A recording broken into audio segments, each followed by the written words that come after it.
Okay, so this must be the green light to go live. It's 2:33 here in sunny Brussels, and welcome to the online workshop, Access and Availability of Land for Housing Provision. It's the first workshop of the Housing 2030 initiative. It's a joint international initiative of housing experts from over 56 governments through the UNECE and UN Habitat, and more than 43,000 affordable housing providers and neighborhood developers represented by Housing Europe. And the aim of this international initiative is to improve the capacity of national and local governments to formulate policies that improve housing affordability and sustainability. I invite you to stay with us over the next almost 3 hours. We will be finishing after 5:15, always Brussels time, Central European time, because we have a really interesting lineup of speakers. There are a few points I would like to mention on behalf of Housing Europe so that we all have a very smooth session. This actual event has actually already started a few weeks ago in the form of podcasts. More than 250 people have actually listened to the 3 episodes we have produced. And the aim of these podcasts were to introduce the links between land and housing. You can find all episodes on the website of Housing Europe, housingeurope.eu, but this is also a good chance for you to maybe visit the newly launched website of the Housing 2030 initiative. You can find that on www.housing2030.org. Let me remind everyone that the event will be recorded. So if for some reason you cannot stay with us until the end, the video of this event will be available on demand the days that follow. All attendees' microphones are off. So if you want to ask any questions, you can do that in the questions box, and then my colleagues, Dara and David, will make sure that these questions go to the moderator of each session, and then like this, you can reach the speaker you would like to address. And now I think we are ready to start. We will have 3 short opening interventions from the representatives of the 3 partners behind this exciting international initiative. And we will start with the UNECE, especially the Committee on Urban Development, Housing and Land Management. We're happy to have the chair of the committee, Doris Andoni. So I give the floor to Doris for her short intervention, and like this we can kick off today's meeting. Thank you. Can you hear me and see me? Yeah. Okay. We can hear you now. We can see you as well, Doris. Yeah. Thank you. Welcome. Thank you, Michalis. Good afternoon, everyone. Dear ladies and gentlemen, dear colleagues. I'm very pleased to see you, although not all of you, but I've seen the list of participants. As Michalis mentioned, I'm chair of the UNECE Committee on Urban Development, Housing and Land Management, where I represent Albania. Back at home, in fact here where I am the Director of Housing, a position that I held since 2000. Today's workshop is of utmost importance for the joint work undertaken by UNECE and its partners to develop a study on affordable housing. And it's of utmost importance because it's about land. Land is limited. We cannot produce more land, even if we take it from the sea or from oceans. Transforming land into developed one often comes at high prices. But without land, we cannot build. And these factors and many other factors also make land highly requested and its prices skyrocketing. On the other hand, land very often assembles interest and is sometimes under control of powerful people who make it impossible to be reached by people, by the majority of population. Accessibility and availability of land at affordable prices are prerequisites for affordable housing. if the individual has access to land and finance, he would be able to provide an affordable house for himself and his family. And a tangible example of this case can be found in the informal settlements in Albania, where most of the houses after 90s are provided by people themselves, given the land that was occupied informally and very often illegally, and houses that were built gradually with the financing from remittances. However, it has been impossible to replicate this model in a formalized manner. And why? Because of many barriers in obtaining land and affordable prices, but not only, also administrative barriers and difficulties to apply and to grant building permission. So given the importance of accessibility to and availability of land for ensuring affordable housing, we are discussing today in this workshop these topics as part of a process to develop a study on improving housing affordability in the UNECE region. This process started in October 2019 when UNECE Committee on Urban Development, Housing and Land Management adopted the decision to develop such a study. The goal of the study is to improve capacities of national and local governments to formulate and deliver policies that improve housing affordability in the UNECE region. Given this mission, the study should be a practical guide through best practices, easy to be absorbed, and with a range of experiences that fit to different practices and traditions, as well as different social and economic situation of member states of UNECE, but not only, because as we have seen in many other cases and through other studies that are and documents that are produced by our committee, they have always generated interest also from other regions of UNECE. Moreover, the study supports the implementation of 2030 Agenda on Sustainable Development and the Geneva UN Charter on Sustainable Housing. Some milestones and the partners, as I mentioned also in the beginning, the study is being implemented between 2020 and 2021 in cooperation with Housing Europe and UN Habitat. A milestone is the first one. I would consider the Forum of Mayors that will take place in 6 October, where mayors will bring their experiences and good practices in addressing the issue of impact of COVID in household ability to afford housing. Another milestone is also the 21st session of the UNECE Committee on Urban Development, Housing and Land Management, where information on the study progress will be reviewed by the committee. The study is expected to be launched in October 2021 at the UNECE Ministerial Meeting on Urban Development, Housing and Land Management.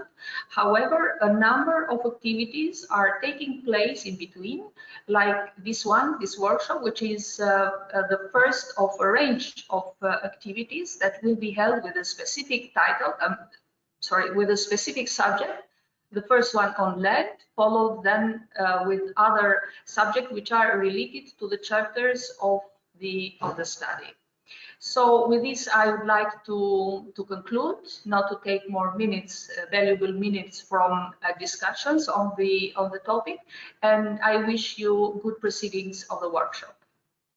Thank you. Thank you very much, Doris. Thank you for putting this whole study into context. Interesting remarks so that everybody can know more in the beginning. We now have almost 80 people with us, so thank you very much for joining us. We have a lot more registrations, so we will be a really big and very diverse group of attendees today. Now we can head to the second intervention. We were planning initially to have a video statement from the President of Housing Europe, Cédric van Styvendael, but unfortunately we have a technical issue with our YouTube channel, apparently. So instead, I'm happy to welcome the Secretary General of Housing Europe, Sorka Edwards, who will read out Cédric's statement instead, And for anyone who would like to watch Cédric sending us his video statement from Lyon, then this video will be available on housing2030.org. Sorka, the floor is yours. Thank you very much. Can you hear me now? Can you hear me now? Yes, there's noise, but we can hear you, yes.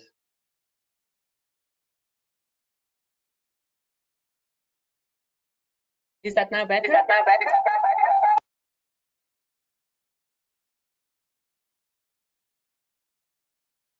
I think that should be working now.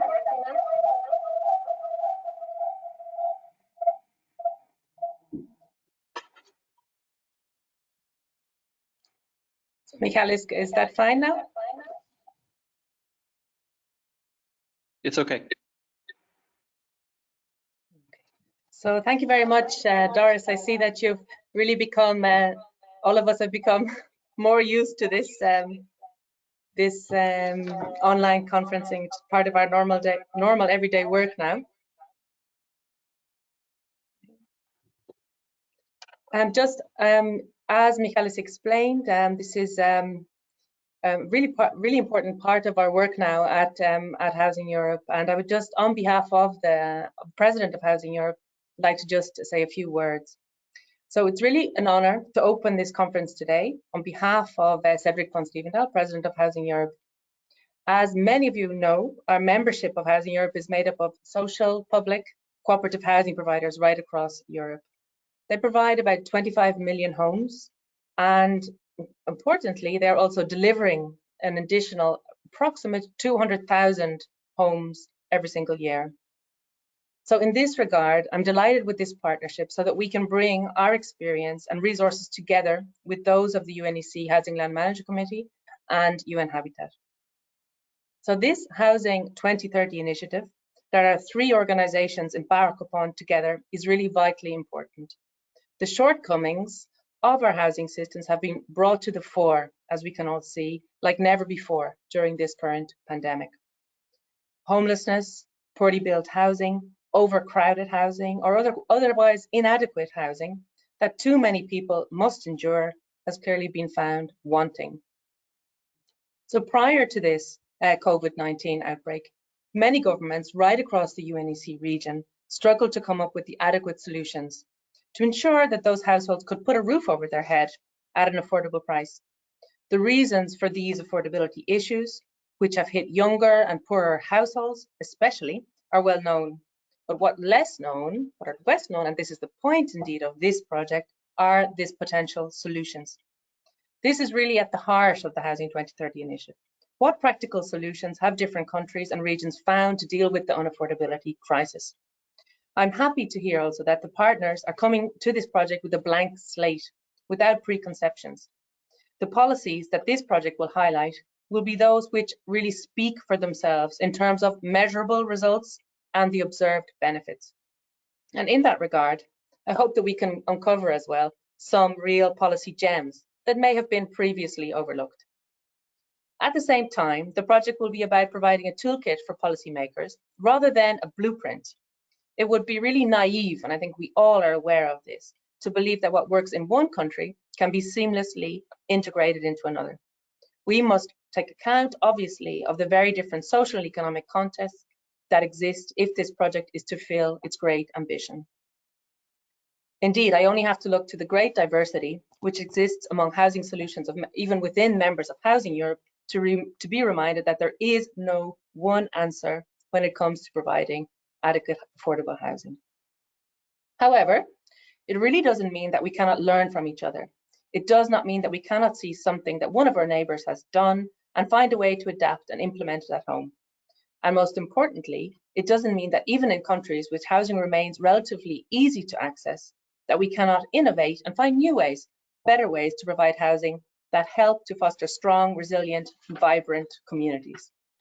So I'm optimistic, so we are optimistic for the Housing 2030 project, as I know, as Doris has mentioned, that it is built on the solid values of the Geneva UN Charter on Sustainable Housing, namely environmental protection, economic effectiveness, social inclusion, and participation, cultural adequacy.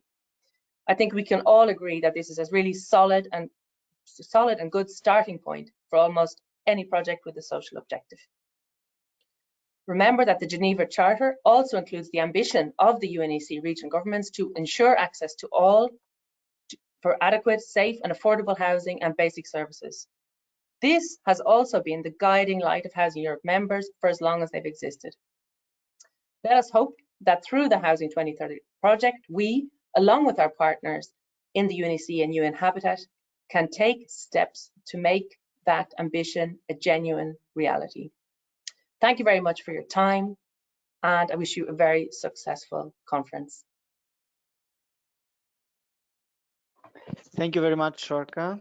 That was the Secretary General of Housing Europe, Sorka Edwards, sharing with us the words of the President of Housing Europe, Cédric van Styvendael. Unfortunately, we couldn't play the video statement, but as I said before, it will be available on housing2030.org. And now we can move on to the third representative of the three partners that came together to bring this Housing 2030 initiative to life. We're happy to have with us Robert Lewis-Lettington, the Chief of Section on Land, Housing and Shelter at the UN Habitat. Robert, the floor is yours. Thank you very much, Michalis. I hope you can hear me clearly. As other speakers before me have said, it's an honor to speak on behalf of UN Habitat at this workshop and to be part of taking stock of the successes and challenges in accessing land for affordable housing in the UNECE region. Our special thanks go to UNECE and Housing Europe for co-organizing this event and creating the space for us to be partners in this exercise. We are a relatively small agency and we exist and thrive through partnership. So working with you is definitely for us how we're able to continue our relevance. As you're discussing today, the rationale for and the barriers to securing affordable housing through the planning systems, as well as limited access to land for housing construction and renovation, remain challenges not only in this region, but globally. As I hope this comment suggests, land for housing isn't purely about quantity. It's not just how many houses, it's also about quality. Where are those houses? What kind of connectivity do those houses have, and what sort of services support them? It's also just not a question of raw housing numbers, how many units per capita. Housing affordability is especially a challenge for vulnerable groups in a population. Those who particularly suffer from limited access to healthcare, fuel poverty, price inflation of essential goods, and the cost of services in many cities. As with many other sectors, we strongly believe that a focus on the needs of the most vulnerable or marginalized will usually produce benefits that spread across the whole spectrum of society. In that line, we note that homelessness across European and North American countries is a serious challenge and a sign of major failure of governments to ensure affordable housing for all. The recent COVID crisis has shown that we can do something about this if we choose to do that, and we hope that this is something that we will be able to build upon. We all know that there is a fundamental nexus between adequate housing and other dimensions of physical and mental welfare that we should all be concerned about. We know that land is central to these questions. Without looking at the issue of land, there is no meaningful discussion about how to resolve the problems of housing in our cities. Land and housing affordability remains the fastest growing and most pervasive housing sector challenge in the region. We also know that the causes of these problems are deeply rooted, both historically and economically.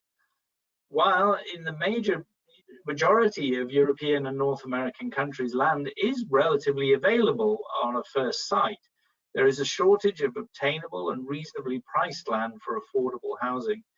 The inaccessibility of good quality, secure, affordable, and connected land is the major reason why we are facing a housing affordability crisis. This is a pervasive and escalating issue in the region. Rising socioeconomic inequalities that again are likely to be exacerbated by the current crisis are gentrifying and dividing cities, and making adequate housing particularly unaffordable for low and now increasingly many middle-income households. The rental housing stock has been diminished in favor of home ownership, which is invariably a more expensive and more difficult to secure option. Furthermore, the need for essential maintenance and the frequent high cost of services in many Eastern European countries is also placing additional pressure on housing affordability. Many regions, however, especially high growth regions, need coordinated planning by all levels of government in cooperation with civil society and commercial interests to respond to a deepening crisis in the availability of land for affordable housing. A number of regional and local governments have undertaken quite innovative experiments with things such as density bonusing, inclusionary zoning, land trusts, land lease arrangements, and others to increase the availability of land. These are all excellent measures that we encourage and applaud, but we also need a much stronger policy connection between need and the mechanisms of supply at a broader level. Clearer assessments of need disaggregated by key groups, and a more open monitoring of policy failure is required. Better designed land use planning, taxation, and fee regulation that are explicitly directed to promote land use that is aligned to local, regional, and national needs as identified by an open and objective process. The recognition that land for housing provides a broad social and economic function and is not just a question of individual assets. What we're finding too often is that the strangulation of the land supply too often also suffocates local economies and creates distortions in regional and national economic policy. So this isn't just about house by house, it is about how we want to design our structures and our economies. To this end, UN Habitat intends to partner with the global campaign, The Shift, that I'm sure former Special Rapporteur Leilani will tell us more about in a few minutes. We want to contribute to further raising the profile of the right to adequate housing as a catalyst for the realization of all other human rights. We're also developing a number of tools ourselves that we hope will be useful to many of you. Most recently, a handbook on land value capture for affordable housing that has been developed as a cooperation between our housing work and our land tenure security work. That will be finalized very shortly. We also finally would like to applaud the decision to develop Housing 2030 itself. It's a very timely and an essential initiative. We stand ready to support and work with UNECE and all other partners within the region in whatever ways we can. And as was highlighted by the previous speaker, the fact that you're coming with no preconceptions, no preconditions, an open debate on what will work. We fully stand behind that, and we'll work with all to develop the data necessary and to look at the mechanisms for deploying these solutions. We encourage you to share your findings with all of our other partners, but particularly also, we would very much encourage you to share your findings with UN Habitat's Executive Board and its Assembly at the earliest opportunity. So once again, I look forward to hearing about your discussions, and we look forward to being part of this process. Thank you. Thank you very much, Robert. That was Robert Lewis-Lettington, Chief of Section on Land, Housing and Shelter at UN Habitat. A warm welcome to the new attendees we have with us. More than 83 people have now tuned in to this first online workshop of the Housing 2030 initiative on affordable housing. We're discussing today the access and availability of land for housing provision. We've heard from the three representatives of the main partners behind this initiative a few words why there was this need to come together for this initiative, but Robert was smart enough to already pass sort of the ball to our keynote speaker for her presentation. I'm sure that most of you probably have already watched the really good film, The Push. And through this film, you may have followed her traveling around the world and fighting for the right to adequate housing. Leilani Farha has been, until very recently, the end of last month, the UN Special Rapporteur on Adequate Housing, and now she continues her passionate work inviting us all to make the shift in the way we approach housing. So I'm happy to welcome, on behalf of everyone, Leilani Farha, Global Director at The Shift. Leilani, the floor is yours. Thank you so much for inviting me into this conversation. It's a hugely important conversation. I'm going to focus my comments on housing affordability, in particular for renters, because it's such a huge issue, and it's an issue that, of course, predates the COVID-19 pandemic. And it's an issue that is squarely a human rights issue. So I'll take us through all of that, the pre-pandemic problem, the pandemic problem, and the human rights solution. The European Commission came out with some figures in early 2020, late 2019, discussing housing affordability across Europe. And the figures that they came up with, that across Europe, rental housing had increased, the cost of rental housing had increased by 21%. But when you drill down and look at some specific places, the increase in rents are acute. In Lithuania, they saw in a period between 2007 to 2019, 101% increase in rent cost. In Czechia, a 78% increase. In Hungary, a 67% increase. And then if you look more specifically at places where we don't expect to see rental affordability problems or increases in rents, in the last year in Vienna, there was up to a 11.5% increase in the cost of rent. In Madrid, a 5% increase. In Berlin, between 4 and 7% increase, depending on the type of dwelling, apartment dwelling. That's just in the last year. So we know in the pre-pandemic phase that affordability was an issue for many people across Europe and across the world, in fact. And I mean, I've been known to talk about the graph that applies in every city across the world, which is, you know, if you look at how rents have fared over time, the line of the graph goes somewhat like the pandemic graphs, escalating like this. And then if you look at income levels, you see stasis or static line like this. And it's this gap between the cost of rent and one's income that is the affordability problem. And that graph literally applies in every city across the world. I mean, very few are exempt from that graph. It's actually, that graph is most acute in the global south, which I think surprises many people. And we know the reasons for, at least some of the reasons for this affordability problem.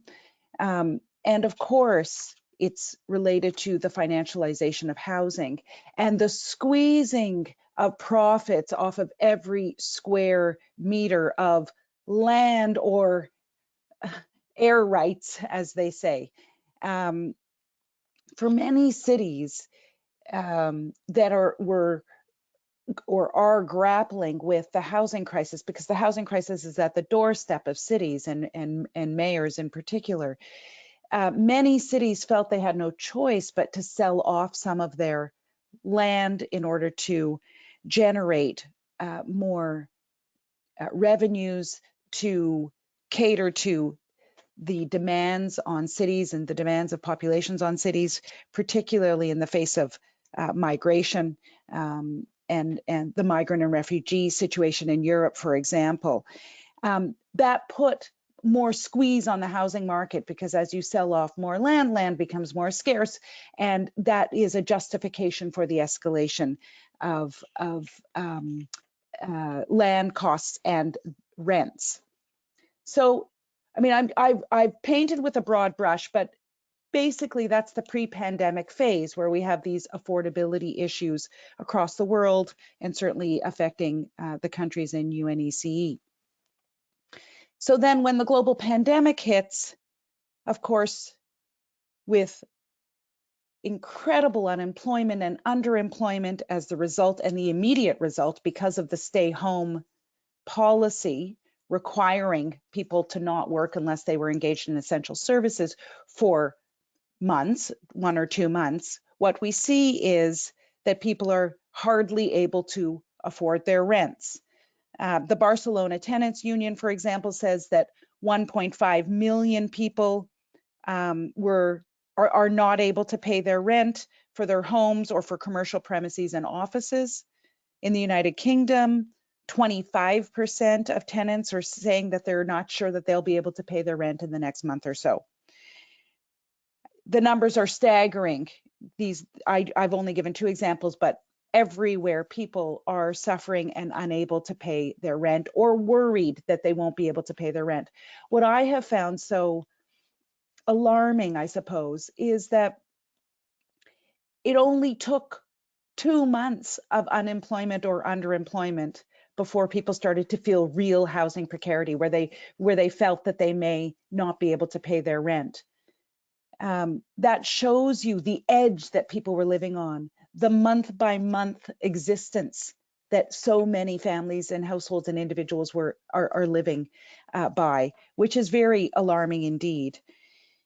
What we have seen is governments immediately responding to this situation and recognizing that this is a significant problem and issue. So we've seen rent abatements, we've seen moratoriums on evictions, an understanding by governments that keeping people in their homes is very important.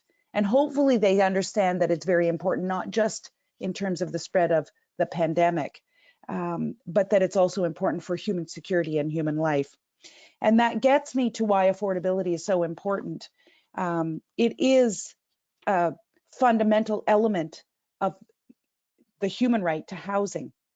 And we have to understand affordability in a human rights context. Most states have committed to a variety of international treaties, human rights treaties, that commit them to ensuring access to adequate housing for all. And one of the key components of adequate housing is affordability. And so there's a reason, that certain things became human rights. There's a reason that housing is a human right and was considered a human right by the international community. And I think the pandemic is exposing us to why housing is a human right, because it is so clearly a matter of life and death. And we've never seen that more clearly than during this stage of the pandemic, with the pandemic, I should say. And so under international human rights law, it's really interesting how affordability is defined. Affordability is connected under international human rights law to one's income, household income. So housing is affordable when it's commensurate with household income. It's not tied to what the market can bear. The market has should have no effect on affordability. Obviously, and it's so that's one of the things I like about human rights. I find it very straightforward. It's so obvious that housing can only be affordable based on household income.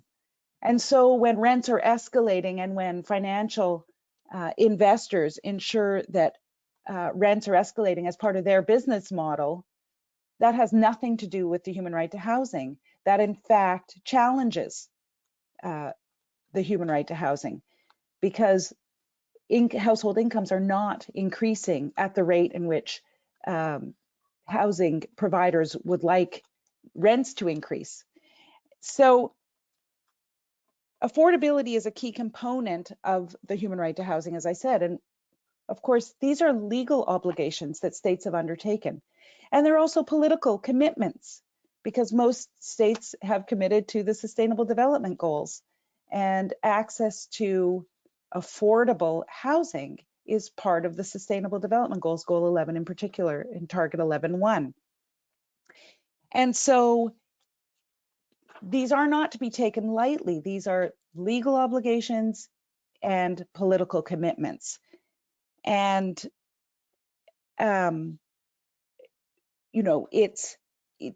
different than just a policy measure that's been put in place. As I said, these are legal obligations and states have to be held accountable to their legal obligations.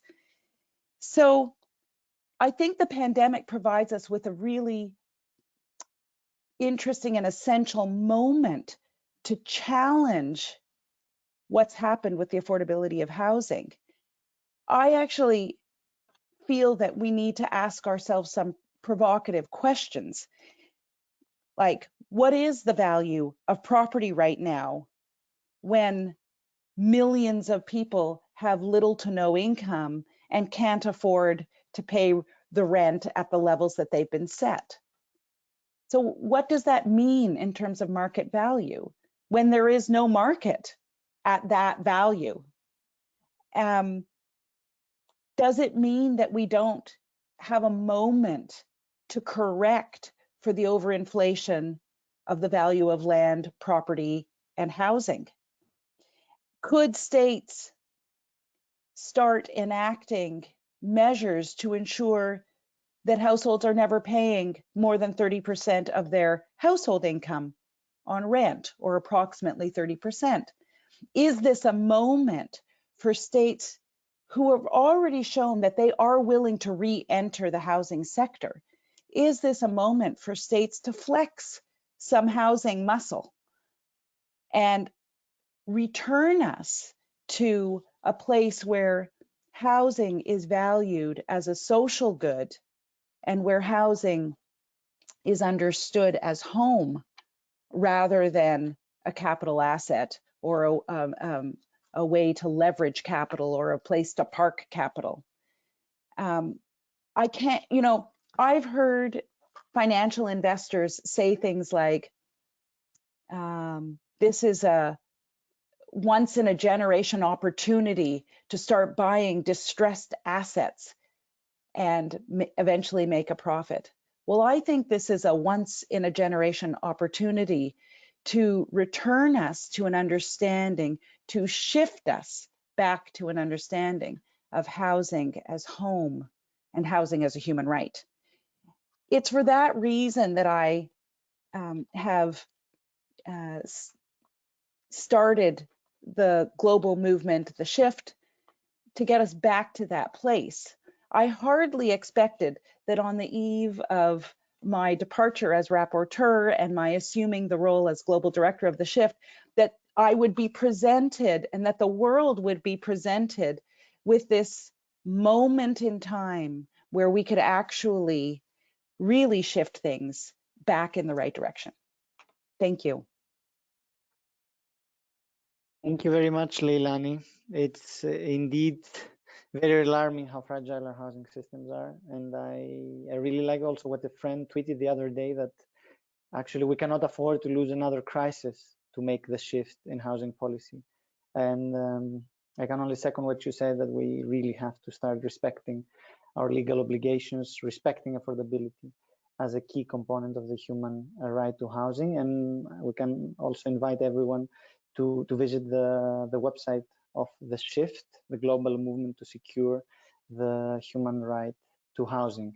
92 people are with us at the moment. Welcome from wherever you're joining today's event, the first online workshop of the Housing 2030 International and Joint Initiative on Housing Affordability. Today our focus point is land. We've just heard from the former UN Special Rapporteur on Adequate Housing and Global Director of the Shift, Leilani Farha. This was our keynote intervention. And now we can move here, nearby here in Brussels, to the building of the European Parliament, virtually at least, and to look at the direction of the European housing policy. Although the common thing that one says here in Brussels is that the EU has no competence in housing, there's no such thing as European housing policy, but I'm sure that the member of the European Parliament with the Greens, Kim van Sparentak, who is currently rapporteur of the European Parliament own initiative report on decent and affordable housing for all, has much more to say on that. Kim, a warm welcome to this webinar. Yeah, thank you very much, and thank you for the invitation. It's very nice to be part of your workshop and to be able to explain a bit more on what I want to achieve with this report. My main goal with the report is to ensure that we treat access to housing as a fundamental right. Right now, housing is treated more and more as something to make profits with, even through speculation. And I think Leilani already made a great case for why housing has to be rather a social good rather than a financial asset. And I couldn't agree more. There is a housing crisis in Europe. For many Europeans, it has become nearly impossible to find an adequate and affordable place to live. Housing prices are growing faster than income in most member states, and housing is the biggest expense of European households, with about 40%. And this negatively impacts people's health, safety, and well-being. And many Europeans have been evicted from their houses following the financial crisis. And I think we really need to avoid that from happening again now with the economic downturn that is going on. Homelessness has risen dramatically in recent years, with 70% in a decade. And any night, 700,000 people are sleeping rough in Europe. And it is really, really time to change this, and also to change this narrative that you just mentioned, that it's not a European competence, because so many European policies and regulations are touching the housing market and housing in general in Europe, that we can't ignore it any longer, that the EU does have a lot to say on this. I also think that the COVID-19 crisis and the need to go into a lockdown has shown us all that we can shelter and house homeless people if we really want to. And I can't possibly imagine that we're just going to put those people back on the streets in some months without having any other provision. We really have to be bold and agree together to end sleeping rough by 2030 in the entire EU. And adopting a housing first approach should be the next step. And I think this should be a key principle of the EU approach to ending homelessness. I also want to highlight that providing affordable housing for the low and lower middle income groups is an important measure to avoid people becoming homeless or living in inadequate housing. We should work on housing the people that are homeless and on avoiding that more people become homeless. This should go hand in hand. The European Union can no longer hide behind the fact that it has no competence on housing policy, and the macroeconomic and fiscal policy of the EU in particular has a huge impact on housing affordability and exclusion. The EU really needs to step up its game and come with a coordinated approach on housing through different policy fields that are not always the first on our mind when we think of housing policy.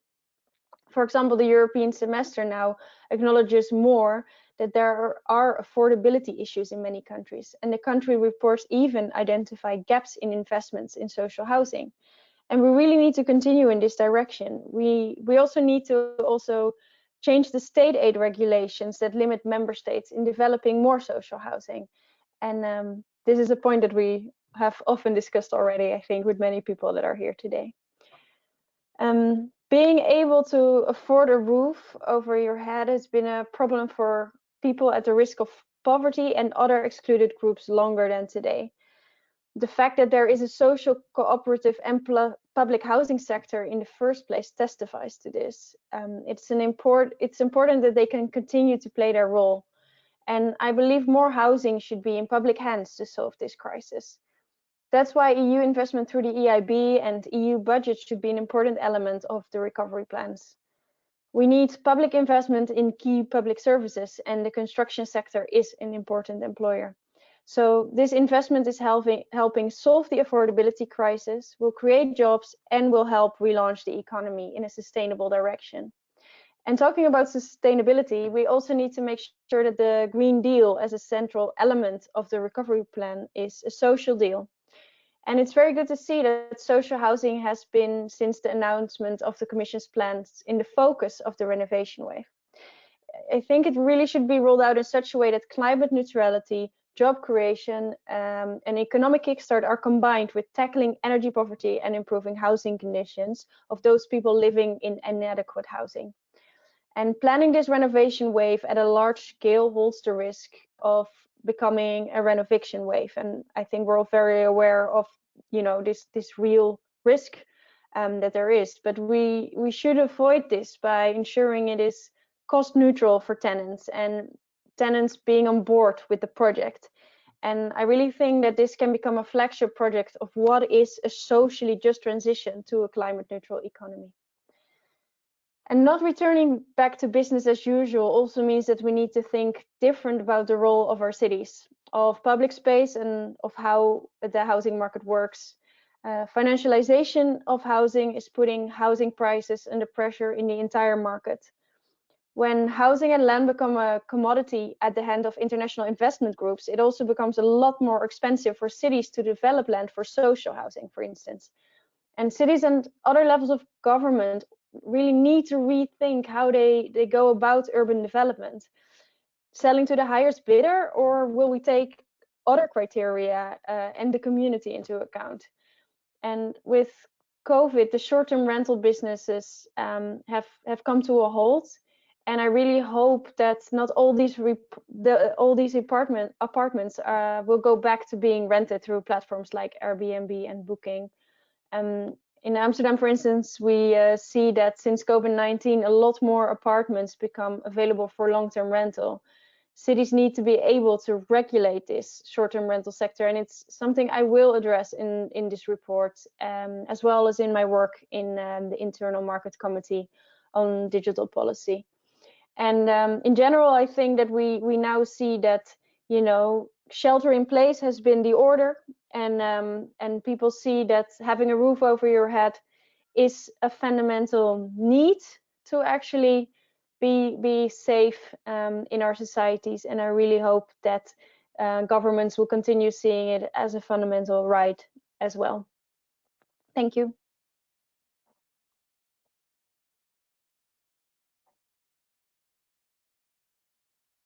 Thank you very much, Kim.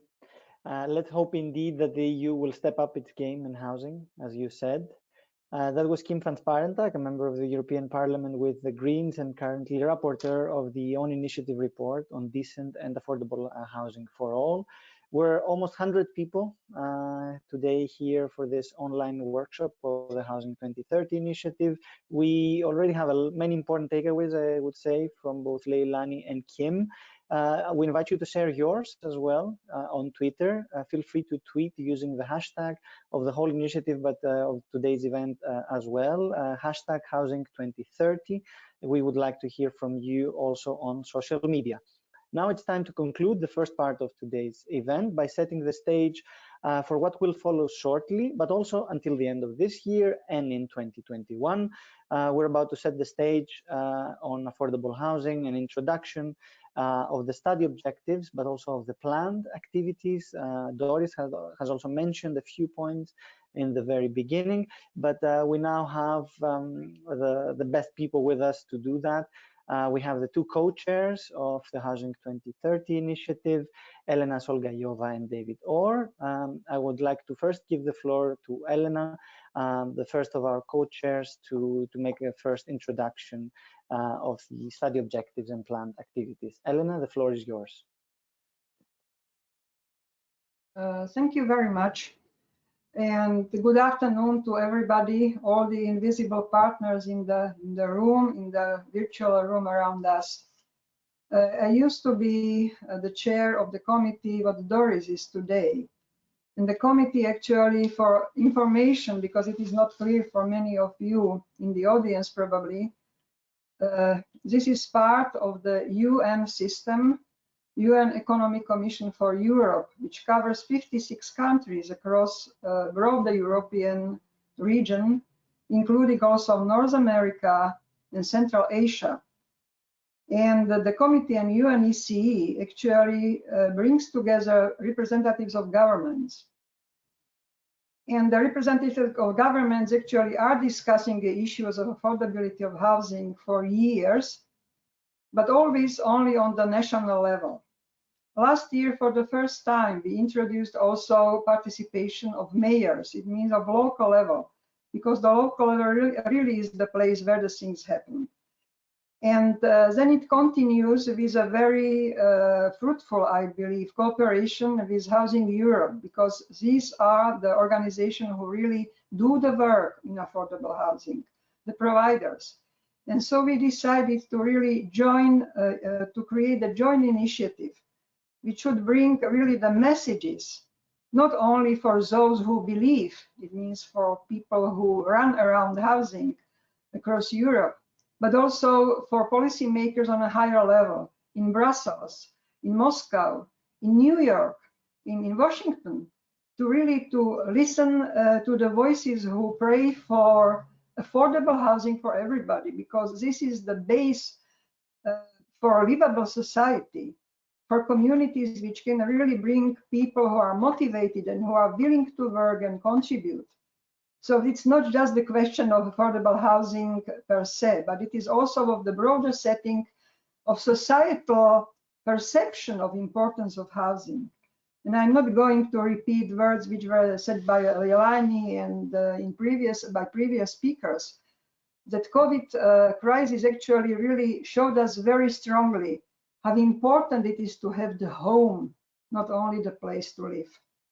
Now, setting the stage on affordable housing, as it was already repeated several times, the intention of 3 organizations or 3 umbrella organizations is to prepare the study which will really look at affordability of housing from different angles.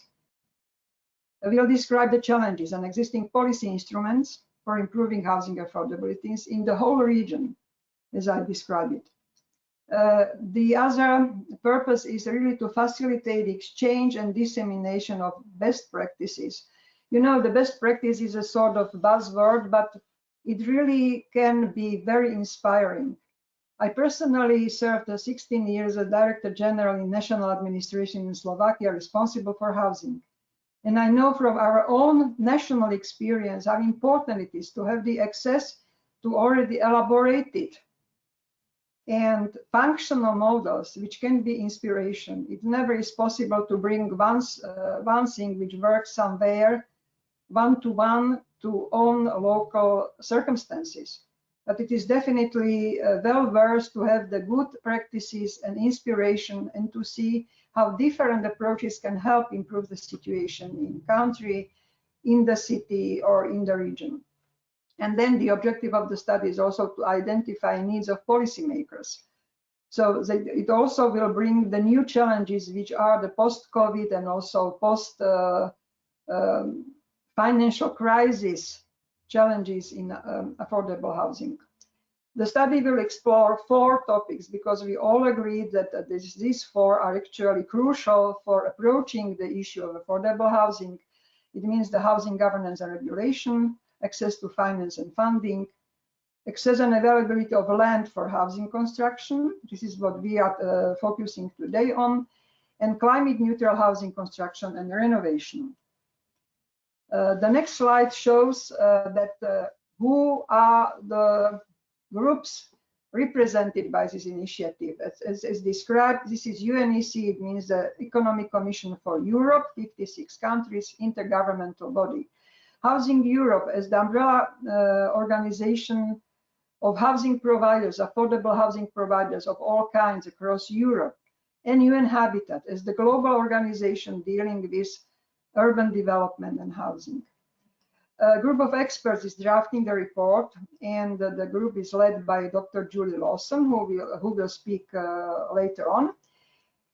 There are other partner organizations who are invited to send their study on these case studies, best practices, and also will help to review the drafts and participating in the workshop like today.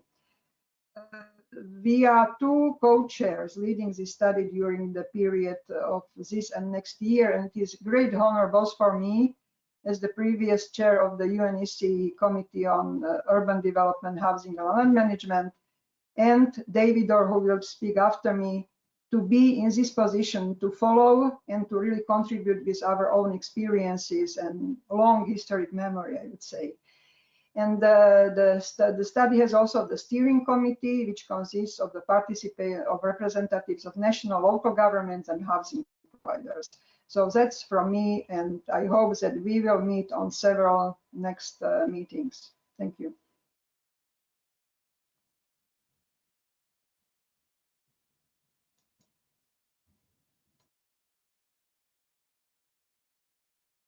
Thank you very much, Elena. Thank you very much. And let's hope that the next meetings will also take place in person, because, okay, webinars are nice, but actual meetings are even nicer. And now let me give the floor to the second co-chair of this initiative, David Orr, former chief executive of the National Housing Federation in the UK, and also former president of Housing Europe. David, the floor is yours.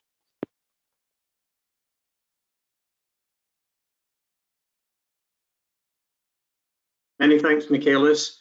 Can I start by thanking all of the speakers who have done such a great job in setting the context for the work that we're doing in this study, which will be working over the next 2 years. I have spent my entire professional life trying to make the case for affordable housing. And a huge amount of that work has, of course, been about access to land, governance, financing, all of the things that are part of this study. But there's a prior condition, and that prior condition is that we should want, as the societies that we live in, we should want there to be enough good quality, affordable housing to be able to house all of our citizens. This is something that requires a global campaign. It requires a whole host of voices raised to persuade our governments and our international institutions that affordable housing is critical to our national well-being. And the COVID pandemic has done two things. First of all, it has demonstrated once again how critical having a good quality, secure, affordable home is. Other than clean water, there is nothing more fundamental to our sense of well-being than having a good, affordable, secure home, a place where we feel safe, where we can unlock our own human potential. But we have, as a result of the COVID pandemic, demonstrated that governments across the world are capable of making big decisions and moving very rapidly when they believe it is critical to do so. Well, I believe that it is that kind of decision-making that we need, that it is critical now to understand that all of us across the world are establishing a different kind of relationship with our homes. We are now expected to work in our homes, to play, to rest, to exercise, to communicate, to have social connection, all from our home. And that will change as the pandemic fades into the background, but it won't change entirely. We will do some of these things from now on. And people who are not able to do that will increasingly feel excluded from the society that they're part of. I think that housing and the provision of affordable housing can make a direct and compelling contribution to delivering 16 of the 17 Sustainable Development Goals. 16 out of 17 of the Sustainable Development Goals we can make a real difference to. We have, in many parts of the world, cleared our streets of rough sleepers and found a place for them to live during the pandemic. We need to have that kind of focus in the future. And the good news is that it is possible. It is not as difficult as many people believe. Housing is basic and straightforward. You need a piece of land and you need the ability to build homes on it. And we worked out how to build homes thousands of years ago. We have taken land, which is in most places not a scarce commodity, but made it scarce and unaffordable because of policies that we have put in place. We need to rethink that. So I'm very pleased indeed that we have this opportunity through this study with these three really important network organizations touching the lives of hundreds of millions of people to make the case, but to demonstrate to governments around the world that making a difference here is not that difficult. Actually, it's not that expensive. It is not just socially smart or economically smart, although it is clearly both of those. It is also politically smart and something that now needs to happen. I hope, as one of the co-chairs, that our study will help governments to see what can be done, to pick up ideas, to adapt those ideas, to change them for their own context, and make a real difference to the lives of hundreds of millions of our fellow humans. I am delighted now to be chairing the main opportunity for Q&A with all of you who are attending this webinar. To do that, I first of all want to introduce, who's already been mentioned, Dr. Julie Lawson, who is leading the writing and the construction of the words that are going to change the world, Julie, so no pressure there. And Julie is going to outline in a 15-minute presentation that some of the thinking behind the structure of our work. And then we're going to go into a Q&A with Julie and two others to whom I will introduce you after Julie has spoken. So Julie, over to you. So thanks so much, David. That was very inspiring, and I'm sure many of you are eager now to move on. I'm going to share my screen with you and take you through a presentation. So just bear with me as we get that up on screen, and you can see. I hope that you can see it now. I'm going to just put it on from the beginning. All right. Okay, so I'm going to move quickly so that we don't repeat what's already been said, the fine words, especially from all our previous speakers. So the key focus here is focusing on evidence base for good best practices in land policy today. We'll be also thinking about the justification for why we do this and how we can promote affordable and inclusive and sustainable housing through using land more efficiently and effectively. But we're also going to focus on the practicalities of this, defining a wide range of tools, and gives you some examples, real life examples, not just from me, but from a whole series of speakers that are coming on later in the program. And provide advice on how to measure success and provide also some useful references. So the tools you may have enjoyed, I hope you've enjoyed, listening to Michalis' wonderful series of podcasts. Mine was an instructional video which looked at actual tools of public land banking, public land leasing, land readjustment, land value recapture, regulatory planning, neighbourhood planning, regulating the platform real estate economy, which we know is with us. So let's move on and get a bit more practical in looking at the practice of public land banking. So obviously, this practice of acquiring land in advance of need and in order to lower the cost and pursue strategic development goals, such as providing infrastructure or indeed lowering the cost of land for affordable housing, is something which is being done in many, many countries, sometimes city-states like Singapore and Vienna, which is also a city-state. Dutch municipalities also in Australia since the 1970s. And we see it being taken on a gusto by China through its municipal land bankers, which have become indeed the growth engine through promoting public rental housing. So the arguments for using land banking, of course, number one is to reduce the cost, to pursue strategic development goals, to capture the benefits of increased land values for the wider community, but also to use that value to finance important, much needed government infrastructure and services.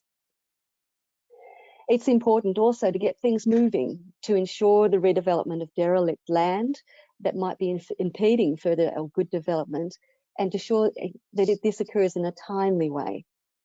It's also there, land bankers are also used to moderate market interactions, to stabilise them, promote good competition and avoid negative monopolistic practices. So they can use their market power to improve development outcomes through competitive and appropriate processes, thereby also reducing speculation or the holding of land and promoting more non-profit oriented forms of development. You see also land banks being used to reactivate development of repossessed or tax-linked delinquent property, and using planning powers combined with a land acquisition strategy more effectively. Of course, there are downsides of land banks that don't work well. Perhaps there is the market is responding to demand and supply pressures effectively, and perhaps the land banker isn't well coordinating with planned needs. Perhaps it's inefficient and top-down. Perhaps it's authoritarian. Perhaps it doesn't have the expertise and lacks the resources to play its role well. So also it might be too small, in fact, to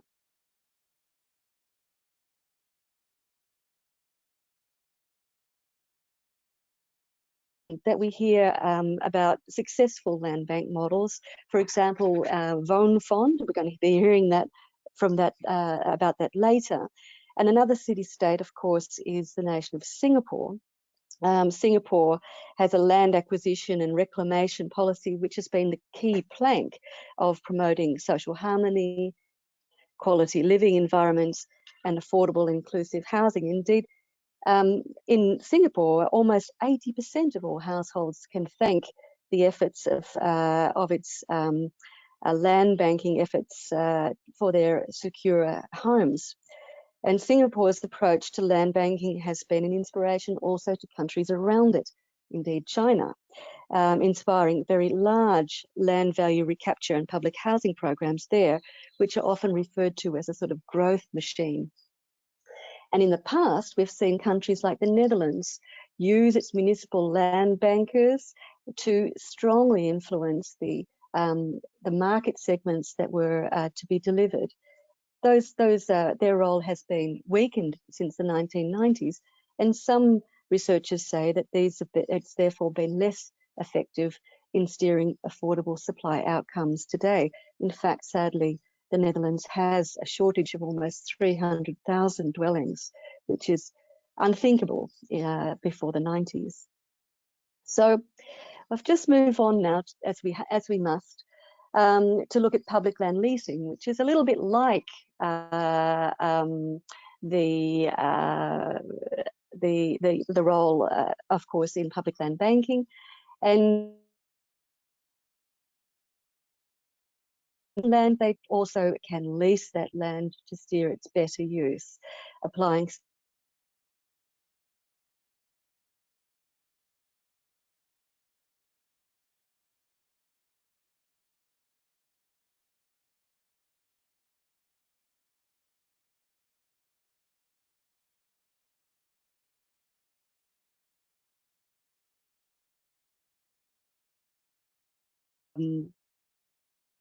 applying special conditions, improvement, also time arrangements and lease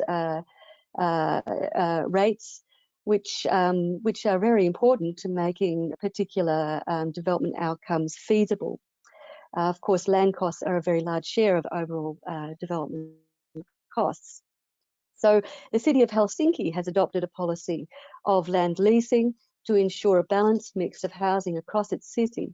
In fact, that city owns almost 70% of the land there, and therefore land leasing is something it can easily do. Therefore, it's able to ensure that middle-income families can afford to live almost everywhere in the city, even the most expensive. And it's adopted a particular system called HITAS to dampen housing costs. These units, these HITAS units, are developed across the city of Helsinki on publicly owned land. The price of the units, the HITAS units, is regulated according to their real production costs, and maximum prices are set and regulated by the city. Demand is really high for these units, so they are allocated by a kind of lottery, and owners pay a lower monthly cost but must also pay a fee or a rent for the land. So these are all interesting particular approaches to land leasing, and there's many more that are in the links at the end of this presentation. Land readjustment, public land readjustment, is also a way of which governments have captured the benefit of pooling small parcels of land together and converting those back into more logical and strategic uses. And this has been used in Germany and very successfully in South Korea. And you can find a very useful report by the World Bank, no less, on how public land readjustment works, that was published by Lozano and Gracia in 2013. The benefits of public land readjustment is that it doesn't require substantial upfront capital for buying out existing landowners. It's often more equitable than other land assembly methods because the benefits and the cost of land redevelopment are borne by the affected property owners, and it minimises their displacement. Finally, it acts as a sort of a vehicle through which there can be community participation in land development decisions, and public-private community partnerships can also be fostered. But of course, it may also lead to conflict. It needs good legislative backing, and it can take a lot of time. And also the process of determining land values is quite complex. It needs to be transparent. It needs to be agreed on in advance. So the German process of land readjustment begins with consensus building through persuasion and negotiation, and should also try to resolve disagreements, with coercion employed only as a last resort when the involved parties aren't able to compromise after exhausting all conflict resolution mechanisms. In our international review, which is linked at the end, we outline the 7 steps of German land readjustment in quite some detail. Another tool is land value recapture, which is captured, of course, for the broader community. Early land value recapture models have been in place and provided funds for the development of whole cities, for example, Canberra, and as well as iconic infrastructure like the Sydney Harbour Bridge.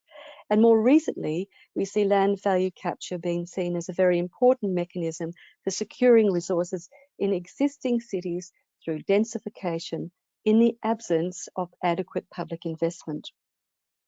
So land value recapture has now become more and more integral to the provision of funds for this infrastructure, and also for social and affordable housing in countries like the US and the UK, and also China.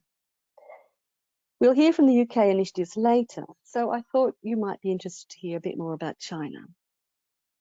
In China, the market for land transactions was once largely prohibited, but this is certainly no longer the case. Land use transactions and the capture of rising values from the changes in use has become the engine they use for the country's rapid economic growth and urbanisation in recent years.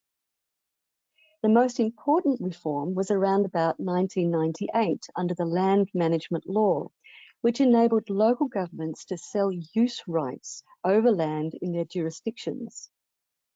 Revenues from this activity fueled China's subsequent massive and most recent phase in urban development, and also public rental housing development. Indeed, following the global financial crisis, China used this mechanism to switch investment from speculative home ownership to organised urbanisation and the mass production of public rental housing. Land use leases generate revenue to service local government debt, which in turn finances urban infrastructure and public rental housing. Indeed, it's very, very important to the reserves and the budgets of many, many cities in China. In fact, it makes up around 1/3 of sub-national government revenue, and around 2% of China's GDP is local government debt, guaranteed and contingent liabilities associated with investments in social housing. So you can see land value recapture can become a very important mechanism and indeed even a growth engine. So moving on to regulatory planning. This aims, of course, to promote a desirable pattern of development hopefully in the public interest, ideally to enhance social and economic well-being and environmental sustainability. It may require or negotiate or encourage or cajole a proportion of development or redevelopment to be set aside for affordable housing via zoning, planning permission, incentives, fees, as well as fines. France has been employing inclusionary planning instruments since the 1990s, when the Besson Law was adopted. This practice was later formalised and tightened in 2000, requiring all local authorities to have at least 20% social housing in their areas and offering a system of fiscal incentives and sanctions to promote and enforce this target. Since 2006, the planning system has explicitly and actively promoted the provision of affordable and social rental housing via inclusionary zoning, setting targets, and in some cases, penalising localities which fail to comply. We're going to hear a little later about Paris and its planning instruments for including affordable housing in all major developments. And I hope you enjoyed Olivier Richard's wonderful podcast that came out just a few days ago. Moving on towards the end of my presentation, mention was made about pulling instruments together, about combining needs assessments, stakeholder participation, and funding agreements, bringing them all together to make a more desirable social and economic development process and outcomes in local areas. We're going to hear from Scotland's Land Commission about later, but I'd really like to draw your attention to also the progress they've made in combining housing need and demand assessment with social housing investment plans and coupling this with actual investment through an affordable housing supply program. Scotland has successfully institutionalised deep-going reforms to public administration, which have had a really profound impact on improving service planning, integrating services across different, often isolated portfolios like planning, housing, land, social services. And then they've advanced social and economic well-being in quite different ways and quite progressively, very quickly. They've done this through also documenting it well for others. So you can find a lot about their efforts online. It's very much a shared experience. So the Scottish Government's Affordable Housing Programme was established in 2016. And it requires local authorities to produce local housing strategies using standardised data and assessment processes known as the Housing Needs Demand Assessment Tool. This tool is used to generate local housing development targets, which in turn follow broader consultation, are used to inform the basis of strategic investment plans. Together with local providers and the Scottish Government, funding agreements are reached on the basis of good plans and available resources within benchmarks, using transparent criteria and, of course, cost benchmarks for different local areas.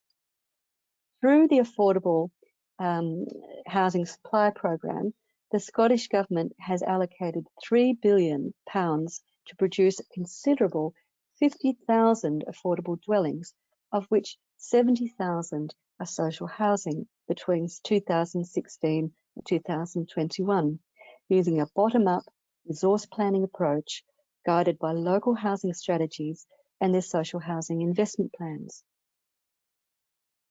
So no policy, of course, exists in a vacuum.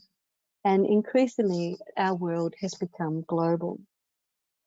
And it has to compete in a world in which global investment, which has been facilitated by platform-based platforms, which encourage the flow of investment to pour into cities, something that Toby Lloyd in his powerful podcast spoke about for this webinar series, which I'd also like to bring your attention to. We know also what's been happening on the ground in terms of short-term letting, which has proliferated with consequences for both housing markets and, of course, their households, especially in employment-rich city centres, along transport corridors, and especially in areas of mass tourism. Regulating the impact of short-term letting is also part of land policy, and it's become a major concern for cities in registering and monitoring and regulating this activity, which is absorbing, as you know, an increasing amount of civic resources. In cities such as Barcelona, Amsterdam, and New York, the growth of short-term letting has a significant impact on existing land and housing markets. Impacts include the intrusion of tourism into residential neighbourhoods and the loss of affordable housing as homes are converted for vacation letting, disrupting existing tenancy rights and reducing access to low-income home purchasers. Tourists may cause noise, of course, and privacy problems. Rolling up with their coffers every morning, leaving and having parties late at night. Using a home as a hotel can also violate fire and safety and emergency regulations, and also make problems for disability access requirements and potentially lead to very unhealthy overcrowding. City governments and researchers in Berlin and Paris, Sydney, Barcelona, Amsterdam, San Francisco, New York, and many other cities have examined the evolving ways short-term letting can be regulated in order to reduce its multiple impacts in residential areas.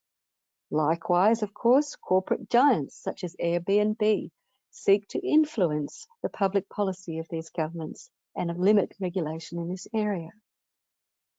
Regulations that have been tried include some form of registration and notification, which focuses on whether all or part of the dwelling can be used for short-term letting.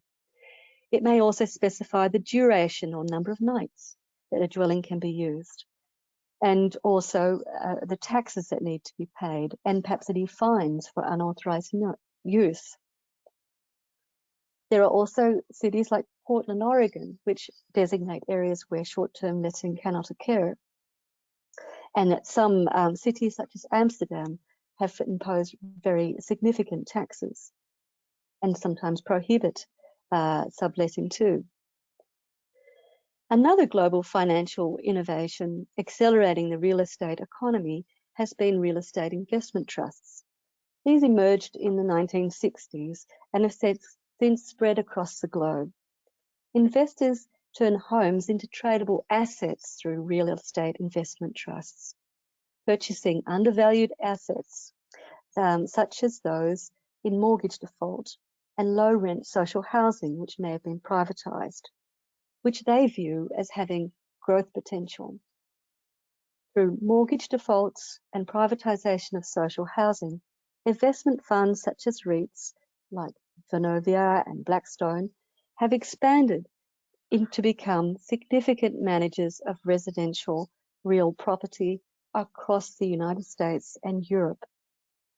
The impact of REITs on national and local affordable housing system has been linked to issues concerning discrimination, insecurity, and unaffordability by the UN Special Rapporteur for Housing, and who sees a clear relationship between the financialization of housing and the erosion of it as an international human right. To combat these challenges, protecting and expanding the scarce supply of affordable and social housing will require a far more proactive approach to land policy by both cities and their national governments in the immediate future. And as Toby has mentioned, also regulation of financial flows that flow into real estate too. So where to now?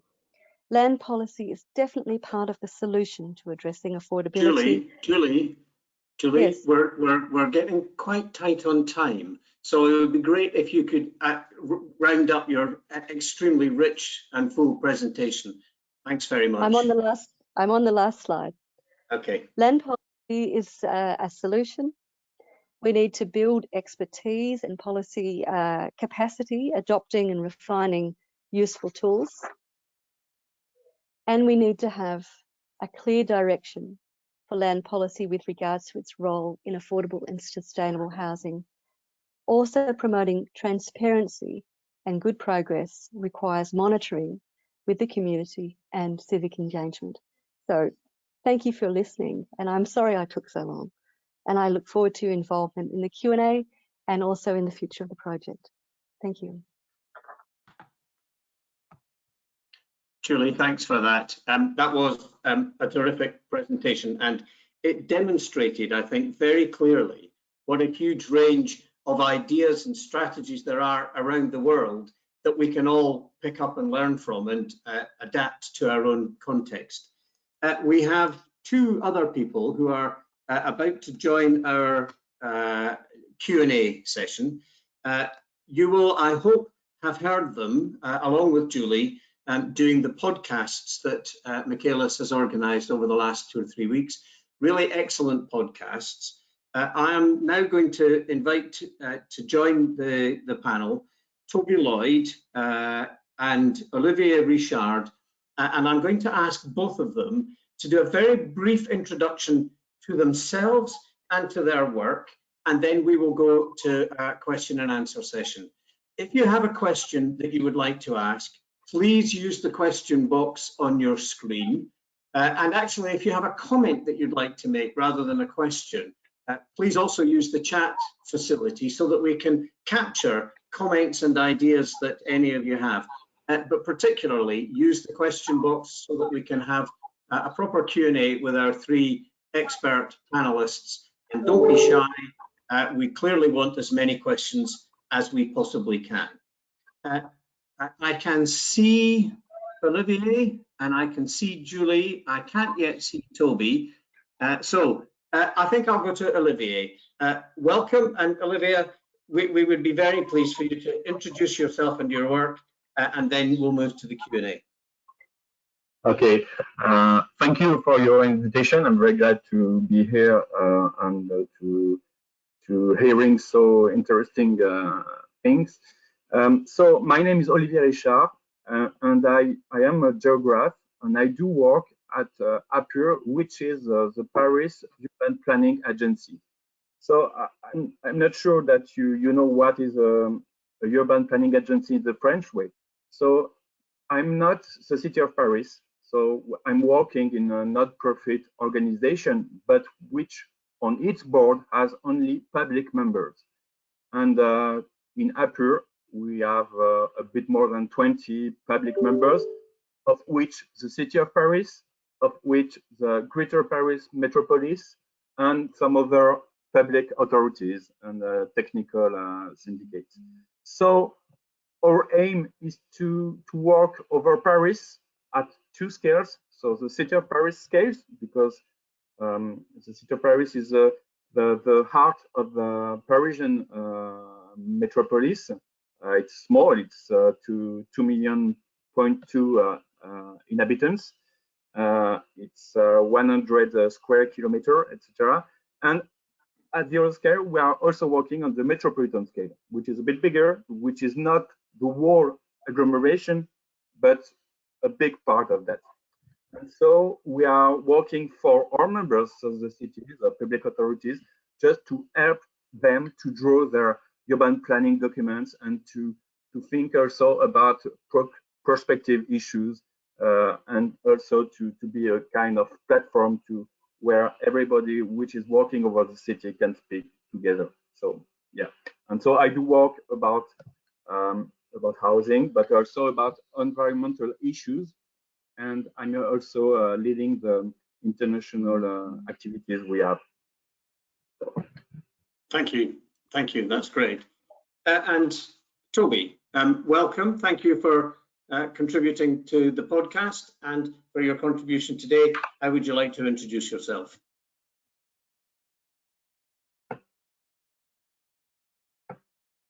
We can't hear Toby. Is that better? That's much better.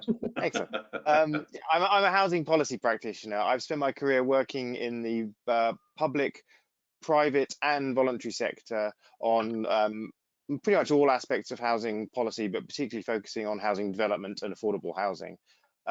So most recently, I was the Prime Minister's Special Advisor working in number 10 Downing Street for Theresa May, advising her on housing policy. Before that, I was head of policy at the leading English homelessness campaign, Shelter, where I spent 7 years working on housing development policy and trying to promote the provision of more affordable housing. On the more kind of academic side, I wrote a book a few years ago with two economists from the University of London called Rethinking the Economics of Land and Housing, which was very much about trying to put the thinking that we've heard a lot about today about the role of land in the economy back into the housing debate. So I suppose a lot of my work has focused on that intersection between the kind of academic economic understanding of land and the practical application of policies so that they really affect housing on the ground. That's great. Thank you, Toby. And again, many thanks to the three of you for being here. Audience, please remember to ask your questions using the question box. We're going to run this session probably until around 4:20 or 3:20 UK time, and then we'll have a short break. I'm going to kick this off just by asking, this is perhaps going to try to narrow down things too much too quickly, but I'd like to ask all three panelists, given your extensive knowledge of land economics, land policy, land and planning, is there one thing that you have seen or one idea that you have that if you were stuck in a lift with the Prime Minister of a nation who said, what should we do to get more affordable housing? What would the one thing be? Toby, I can see you nodding, so you can go first. Yeah, having spent time in lifts with Prime Ministers, at least. Yeah, at least certainly in the UK context, learning from abroad, the one thing that we need in this context is compulsory purchase powers. Not particularly because land ought to be compulsory purchased a lot, but as Julie outlined very well earlier, I agree entirely with what everyone's been saying, that there is no one magic policy. You need a whole range of policy tools to address these problems, which are fundamental. They're not just kind of accidental. They occur everywhere. They're inherent in the nature of land, and it is inevitable that we would face, that any advanced economy will face these problems. Therefore, you need a whole range of different tools to intervene and to address them, but all of them ultimately rest on the ability in the last resort of the state to acquire land compulsorily. If you don't have that ability up your sleeve, all the other policy tools fail. And ultimately, in England at the moment, the government does not effectively have that power, and everybody knows it. As a result, all other policy tools are at best inadequate and at worst completely useless. Good, we'll note that as a possible recommendation for the report at the end of this whole process. Olivier. Yeah, I should say, from my point of view, one thing has to be done, and we are on the way to do it, I hope, here in Paris, is to optimize what we have, to optimize the urban, the built stock we have in Paris, but also on the metropolitan scale. Because we know that speaking about the environmental issues, we have to do more and more with what is there today. And so we have to think about to push to use more the square meters which are already built, and then it's maybe thinking about what can be done with offices that are not that good now, and maybe that with considering the COVID-19 crisis we are facing now, I think that we'll have to also to manage an issue, maybe a new one about teleworking, because we know that we are living a teleworking revolution in a way. So everybody, you see that we are there all together. We are teleworking. So it means that I think we have to think about what we will need in the future, and then maybe it will open new possibilities for having more affordable housing in the city, because we know that we need affordable housing everywhere. And Julie, thanks. You mentioned what is driven in France with our national framework, but yeah, we have ambitious targets. So 25% social housing dwellings globally in France, in each city. In Paris, we want to be more ambitious than that. So we are aiming 30% in 2030. So we need to reach that, and to reach that, we need some space and we need some square meters. And when the city is already built, we just have to think clever ways to find them. Thank you. Thank you, Olivier. Julie, we have, just before I come to you to answer my opening question, we have a question from Declan Redmond in Ireland, whose question is, can you talk a little bit about how transferable your favourite policy would be? And this is something we've all talked about, isn't it? That we should all be open to ideas from elsewhere, but then have to adapt them to the context, the policy, the economics of our own nations. But there may be one or two things that you think are more easily transferable. So there's a little addition to the question for you. So I think the skill is actually in combining different instruments on land and also strategic direct investment. Combining those things has often a more powerful impact. So I would be looking at what has worked, what has actually had an impact, and actually from a pragmatic point of view, saying when did we have more affordable outcomes and a more purposeful real estate market, if you like. And those two things are when we had stronger control, perhaps also using our land and leasing it, using our development rights strategically and conditionally, and also perhaps even co-financing or stimulating particular kinds of affordable housing. So not putting all our eggs in promoting unrestrained home ownership, for example, but also being far more balanced and strategic about what kind of tenure outcomes we want to stimulate. So it's about the combination of land and incentives of investment. Those two things together are much more powerful than they are if they're on their own. So my message would be combine land and finance strategically, look at best practice in terms of adapting, like Declan asks, consult, be aware, understand the motors and of your own local housing and finance markets, and there you will find how to adapt to the circumstances. It's no blueprint. It's about adaptation and strong empirical on the ground knowledge, including political knowledge, of course. Thank you, Julie. I mean, one just very quick reflection from me is that around the world we see a plethora of initiatives and measures, and very often actually a better starting point would be something that looked like a proper land and housing strategy, something that has some vision behind it and a long-term expectation of delivery. And perhaps one of the things that the details would be different in all nations of the world, but one of the things that would be helpful is if we could have a bit more strategic thinking about how we engage into the future. I'm going to move on. We've had a question about the impact of COVID-19 and whether it might impact land prices in cities.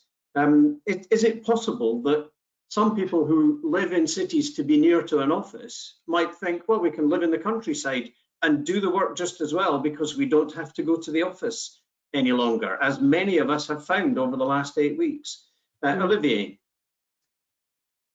Yeah, maybe, but and I think that some of the people are thinking that way, and so maybe it will have an impact over the demand of over housing. But I think that cities will still be attractive, and especially cities like Paris. And so I think that, of course, if some of the people go away from the city and then can find a nice way to live and to work and to be still connected with the city because of the tools we are using, digital, etc.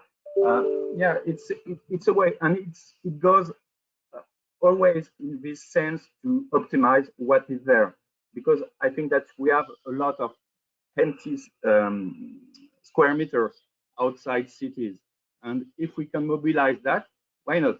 But I think that city will still be attractive, and then and of course we need some housing for also key workers, for example, who have to be close to their work, close to a lot of things. And so I don't think it will solve everything. So I think that we have to use everything we can do to transfer the supply over housing, and also to be to go towards the carbon neutrality we need. Yeah. Okay. So, Julie, I'll come back to you in a moment, but we're getting quite a lot of questions now. So I want to try to bring in as many as I can, and maybe not have everyone answering all of the questions, but share them around a bit. And here's one that is specifically for Toby from Robert Nicholson. In a case where CPO powers exist, where would you see the dividing line between the individual's right to capture the market value of that land and the state's right to acquire for the common good at a reduced price, i.e., who gets the benefit, and how do you decide where that dividing line is? I mean, that is the absolute heart of the policy challenge, and the simple answer is that of course people are entitled to the market value that is in fact enshrined in human rights law, and people seem to have been very keen on putting the affordable housing question into a human rights frame. Well, you know, Article 1, Protocol 1 says absolutely that the right to property be respected. So it's not about the state acquiring land cheaper than owners would otherwise get it. It is about what determines the market value in conditions where it is not actually an open market sale because it is compulsory. And that gets quite technical, and you can go round and round in circles for frankly decades, as some of our valuer colleagues have been doing in recent years here. But ultimately, at the moment in the UK, the line is set far too far in favour of the landowner determining what they think they would have got under market conditions, rather than the state being able to say, actually, because of the state power that we are imposing here, i.e. to provide infrastructure, to give planning permission or to withhold it, actually the market value reflects the requirements of public policy. And in that case, there is no difference between a reduced price and a market price. They are just the same thing. The market price ought to, in a functioning market, reflect the requirements of public policy. And Julie, I mean, you've studied this all around the world. Are there places where you think the state has got this balance right, where it does use its intervention powers in a way that is helpful for the people, but doesn't entirely ignore the responsibilities to the individual landowner? Yes, I think you see what's happened in the development of Seoul. I mentioned that in the podcast, and the way in which they have catered for the many, but also compensated for the individual, and done that in a way which has improved their life circumstances through that process. You also see that also being negotiated in Singapore as well, where compensation is a transparent and agreed process, whereby affected people aren't always necessarily rich landowners. They might be slum dwellers, or they might be owners of a paddy field. So, you know, land readjustment for them can mean a substantial change, impact on their circumstances. Yeah. The other, Just referring back to the pandemic, though, because I think that question needs better answer, an extra answer. Brownfield development, we're surely going to have an excess of office buildings. We're going to have massive areas of office space. The same thing happened in my hometown in Melbourne in 1987 when we had the then Asian financial crisis. At that moment, the city, public officials there started a Living in the City campaign to convert those offices towards livable, good standard housing, and that brought in more than 50,000 people to come in to live in the small city boundaries of the city. It enlivened the city, it gave a life to the markets after 5 o'clock. It made the city of Melbourne one of the more livable cities in the world. In fact, it only became a livable city in terms of how it's ranked on the global scorecard when it brought people back in, and it made a lively place to be after 5 o'clock. So this is an opportunity. Yes, I've, it's a personal comment, but been very struck over the last 30 years by watching Edinburgh's old town, the historic old town that used to have no one living in it, becoming actually quite densely populated and adding real vibrancy to the city centre, and then that diminishing as many of these city centre apartments were turned over for Airbnb use in a hugely tourist city. So yeah, it's thinking through consequences, but indeed there are opportunities here. Can I say to Robert, who asked that question about compulsory purchase, and to everyone else who's involved in this conversation at present, if you have any comments that you would like to make about what you've heard, please use the chat function, because we will pick up on that, and it's very helpful to have as many voices contributing to our thinking as possible. I've had a question from Sorcha, actually, Sorcha Edwards, particularly focused for Olivier. In your podcast, you talked about invisible land. Can you say a little more about invisible land, where it is and how we can use it? Well, we have to think about that, because it's not easy to see. For example, this invisible land, it can be one more level of our buildings. It can be also a kind of heavy rehabilitations of 1 or 2 buildings, where then you can add some square meters. It's all of this. So it's tiny things at little scales, but globally, at this global scales, it's not that small. So we can reveal, and we know that today, for example, the Paris urban regulation that we have, we can do a lot with that. And the break is not there. The break is about the local acceptability, because we always have debate about more square meters or other more vegetation, for example, etc. And so I think that we have to convince and to have good projects, of course, that are both sustainable, speaking about the opportunity about for vegetalization and for more square meters. And that's things we are working on in April, just to draw up some scenarios about how can be one part of the district, how much square meters can we extra build if we need. And it doesn't mean that we have to mobilize everything, but it means that we have to think about that. Thanks, Lydia. Toby, do you think we make the best use of the land that we have? I mean, there's a very big question about the overall kind of national spatial planning level, and no, for many decades we haven't. We've actually encouraged very kind of unsustainable levels of sprawl in far too many cities. Car-dependent development has been disastrous for pretty much any metric, even affordability, the one thing that ought to have actually been improved by sprawl, has actually not been, demonstrating that ultimately you can't beat the land market in the affordability game. It will always get you. And it certainly hasn't helped the quality or the environmental sustainability of the neighborhoods we've been building. So yeah, we have an urgent job to do, both to continue the process that Olivier and Julie were talking about, of getting people back into city centers in those places where they have really deserted them. But actually, I would say the even bigger challenge is of the kind of 20th century suburbs, which are low density and mostly owner occupied.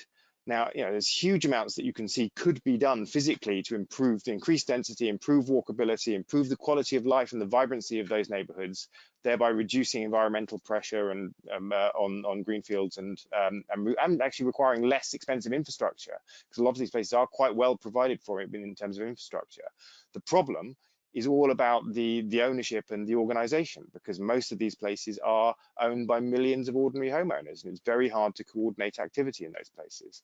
So I think I would agree with everything that's been said, but the real challenge is not actually the urban centers with a few office buildings which are deserted. It's really about the low density suburbs which we've built everywhere in the 20th century. Okay, so I'm going to draw a halt because our time is up. I'm sad to say, because each one of you, in the answers that you've given, have given rise to a whole lot of additional questions that I and others would like to ask. The combination of the insights in the podcasts that you've provided and in this conversation have been great and I think really helpful, and a really important way to kickstart the thinking for this important study. So can I ask, on behalf of all of the attendees, I'm going to say a huge thank you to Julie, from whom obviously as this program goes on, we will be hearing more and more, and particularly to Olivier and to Toby for the contribution to the podcasts and for your insights this afternoon. And I think it is important that we take a short break now. Everyone has an opportunity to stand up, stretch their legs a bit, and come back. It is now 24 minutes past. I suggest that we are back in 10 minutes to kickstart the last session, where we will be looking at some practical examples from all corners of the world. So for now, thank you very much. Thank you. Great. Thank you. Thanks.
Hi.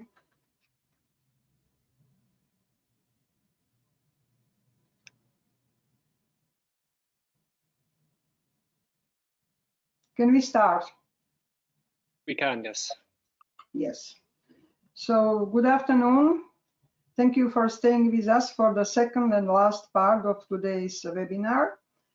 And we would like to show actually the practical examples of different measures and policies which can be used to make land available for more affordable housing. A number of you were kind enough to provide examples of the best practices, and we have 8 people now on the list who are going to share with us their experiences. Because we are a little bit behind the schedule, I will ask kindly all the presenters to keep their 5 minutes, because we have the deadline set to 17:15, so not too much time left. Without anything more to do, I will start with David Stewart, who comes from Scottish Land Commission, and he will actually provide us with a brief overview, 5-minute overview of the work of the Commission. So Mission Impossible. David, please.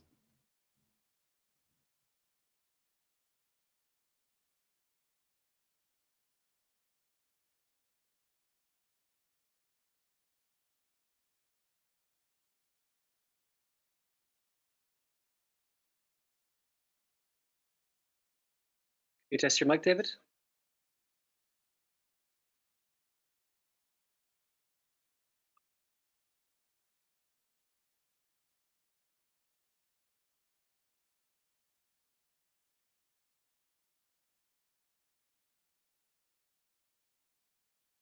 David, is everything okay? We can see you, but we can't hear you.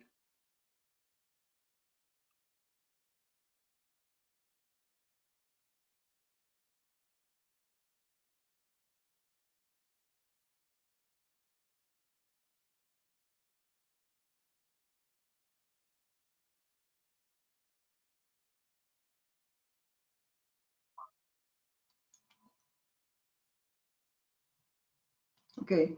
Well, I'm sorry. It seems that David he can't hear us, and he doesn't know that he's on his moment.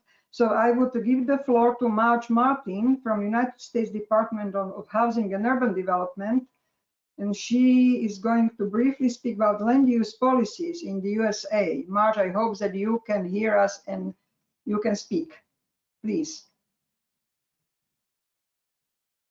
Sorry, I can hear you. Can you hear me?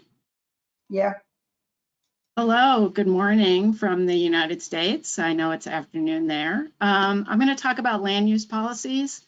Compared to many other countries, the federal role in land policy, including affordable housing, is limited. In the United States, land policy is governed by the states, and it's granted by the states to local governments.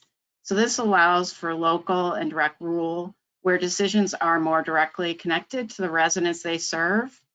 The term land policy is used in the United States to cover a set of regulations and practices governing what can be developed, so residential, commercial, industrial, mixed use, as well as specific rules about building infrastructure, so height, setbacks, street widths, parking, water, and sewer availability.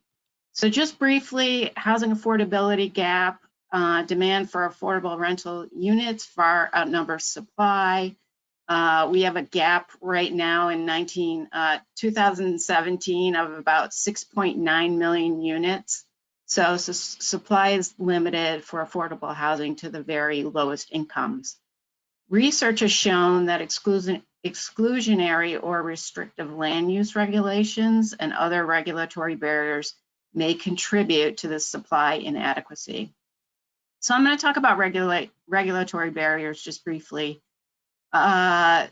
These may reduce and delay construction, limiting the supply of affordable homes. The White House established a council on eliminating regulatory barriers to affordable housing in June 2019. So they're looking at ways that local and state governments can reduce barriers and provide a range of housing types affordable to households. The regulations being considered include land use regulations, but also regulations related to construction, environment, energy efficiency, and labor. So it's an interagency opportunity here.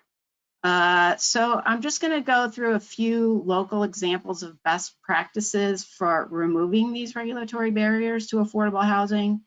Most of them are specific examples of increasing density or improving time periods for reviewing applications or limiting local ability to require specific design standards.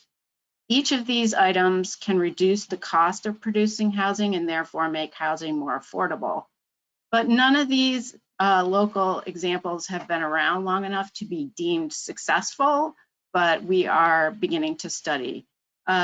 Minneapolis, Minnesota, and Oregon, and even parts of Seattle have enacted new laws recently that allow greater density in what were single-family residential zones, now allowing up to 4 units on a single-family lot. So in Minneapolis, the city council approved a plan to eliminate single-family zoning and allow for construction of duplexes and triplexes throughout the city.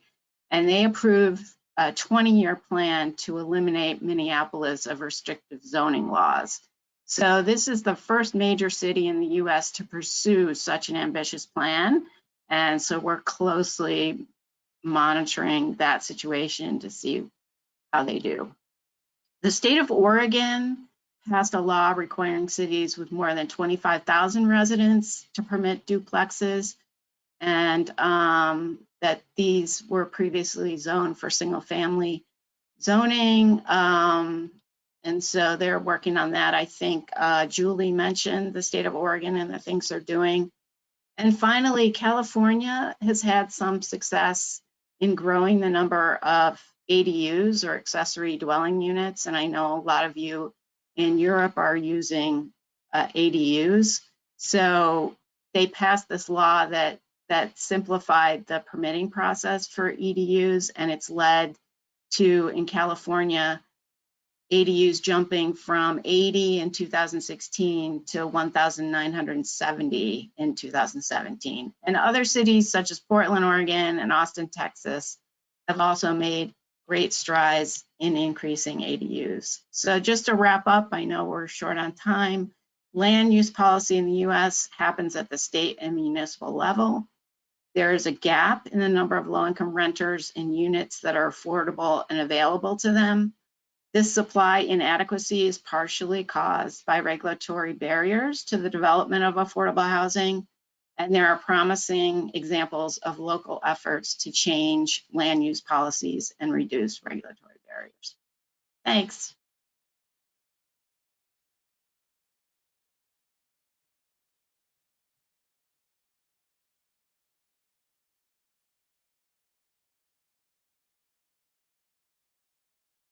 Your microphone is off, Elena, sorry. Oh, sorry. Once more, thank you very much, Marge, for being very informative and also keeping the time. And I hope that what you described, this attitude of changing regulations, which are sort of habit in bureaucracy, to the better ways which promote more affordable housing is also inspiring. I was now wondering whether David Stewart could come with us. Can we? We're going to try and get him back. So we have Özgür now, and then we'll try to get David later. Yeah. Okay, thank you. So now the next speaker is Özgür Ömer. It's very nice to see him after the time, from the Federal Association of German Housing and Real Estate Companies. And he will give us a brief overview of the proactive land use policy in German city of Munich. Özgür, please. Thank you very much, Elena. Can you hear me? Yes. Yes. Okay, thank you. Please allow me firstly to briefly introduce GDW. GDW is the Federal Association of German Housing and Real Estate Companies, and representing more than 3,000 housing, municipal, cooperative, church-based, private, state, and federally owned housing companies. And our companies manage more than 6 million units, and altogether we house more than 30 million people in Germany. Land is one of the rare products of municipalities, and selling land is of course an income resource for municipalities. And this describes maybe also sometimes the problem with an active land management policy. Land management policy is a complex and politically demanding issue. I will not go into the details of the German land management policy with 16 regional states with full competence for land management in their municipalities.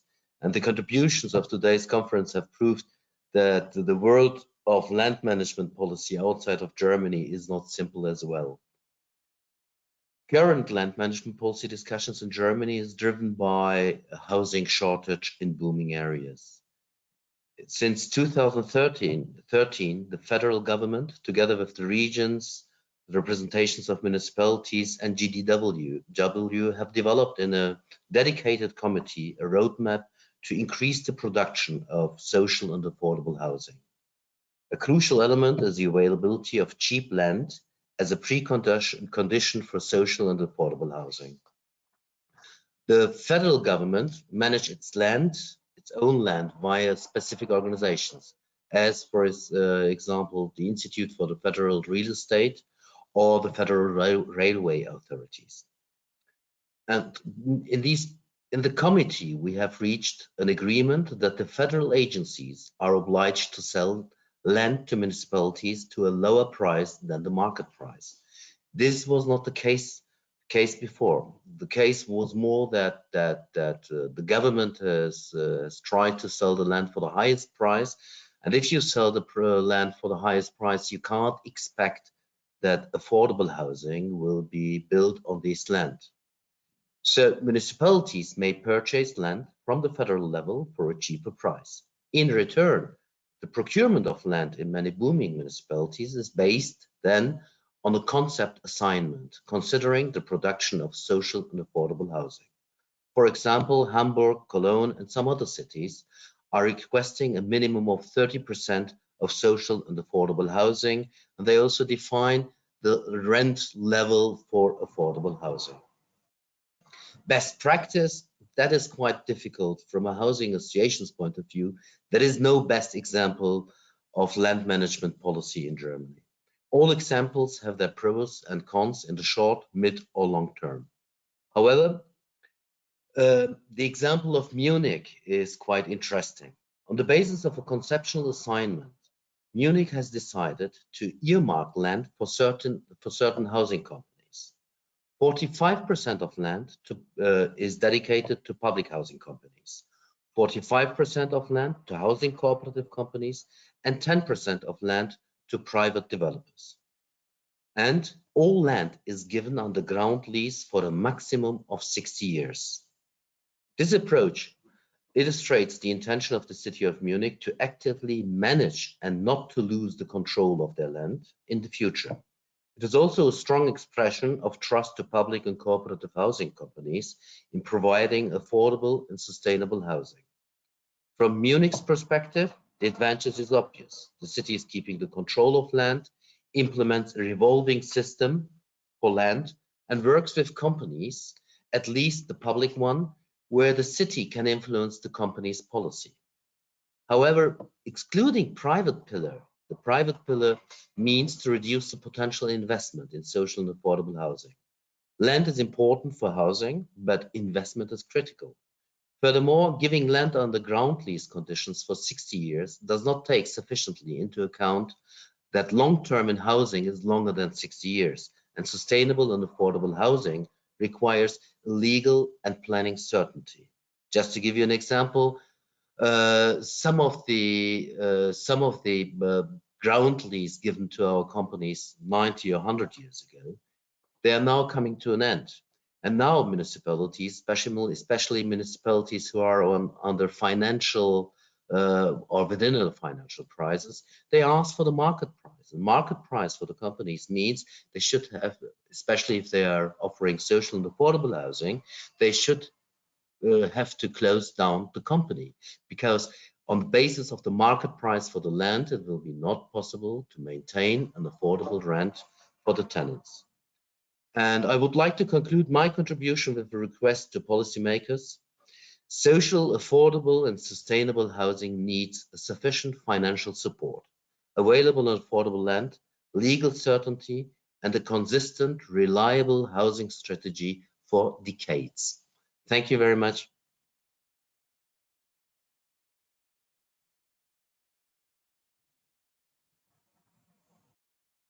Your microphone, Elena. I'm sorry, I always hope that you are doing that. Okay. Well, so thank you very much, Özgür, and thank you also for being frank with us that there are no simple solutions which can be just taken away. But I think that it always comes to the same thing. We need to rethink the general policies and to see importance of affordable housing in this context. Now, I would like to speak directly to Asha Rogel, who comes from Slovenian Ministry of the Environment and she approached this topic which we are discussing today from another side. She's coming to integrated planning, the role of the planning for housing. Asha. Thank you, Elena. Hello to everybody. Let me start my intervention with a book. In 2016, a Slovenian author, Ivanka Gilas, published her first novel entitled A House. The book shows a classic personal perception of housing.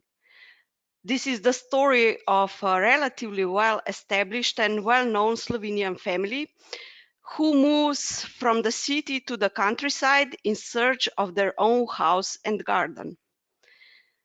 A well-known couple with a child allocates all available funds for a purchase and arrangement of a house.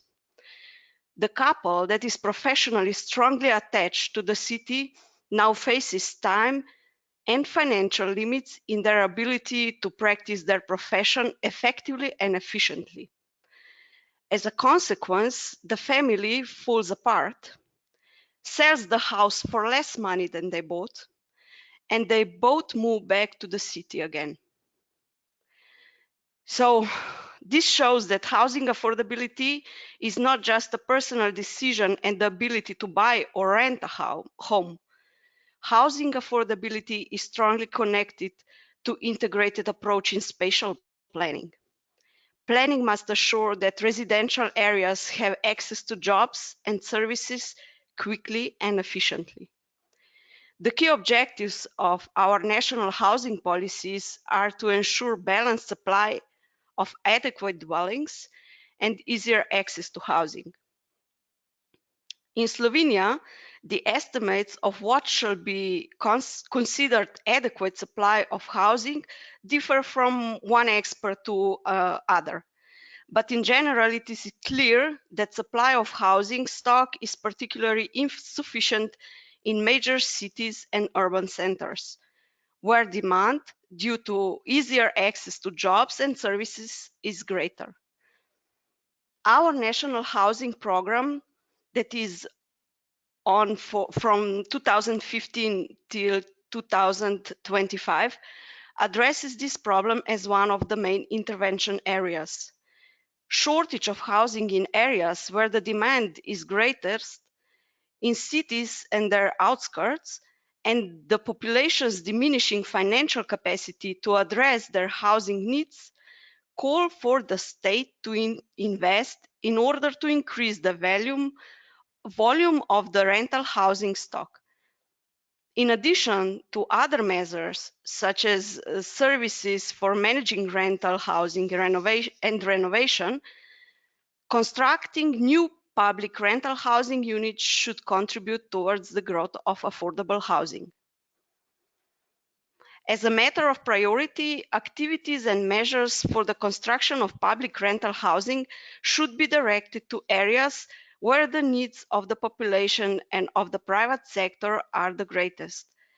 Housing areas should be planned together with places for jobs and services, as well as good public infrastructure, such as transportation, water supply, and waste management. For this purpose, the ministry responsible for spatial planning defined priority development areas for housing supply, called PROSO, that are those are included in the updated spatial development strategy of Slovenia until 2050. By including PROSO in its guidelines for settlement development, the ministry will better manage the implementation of the national housing and spatial planning policy at both local and regional level. Since in Slovenia, the spatial planning is constitutionally the competence of local level, the responsibility for active implementation of the land policy lies in hands of local governments. With active land management, city municipalities have the responsibility to create conditions to attract investments in public rental housing sector. On the other hand, the National Housing Program gives this period to Slovenian Housing Fund to precedence the co-financing of building new rental housing. At least 60% of the resources allocated for construction of new dwellings are directed towards constructing housing in PROSO areas. Slovenia National Housing Fund cooperates closely with municipalities to fulfill this task. And to conclude, we can agree that everybody should have the possibility to choose where and how he wants to live. But we also strongly believe that these decisions should be supported by frameworks offering citizens the environment to secure their home in affordable and secure manner. Thank you. Thank you very much, Asha. Thank you for showing these interlinks between the national frameworks, local responsibilities, and also other measures which influence not only planning, but also financial resources which then enable to fulfill the dreams which are described in the urban plans. Now I see again David Stewart. So I am pleased to have David Stewart with us, as I said, from Scottish Land Commission in Mission Impossible, 5 minutes, please.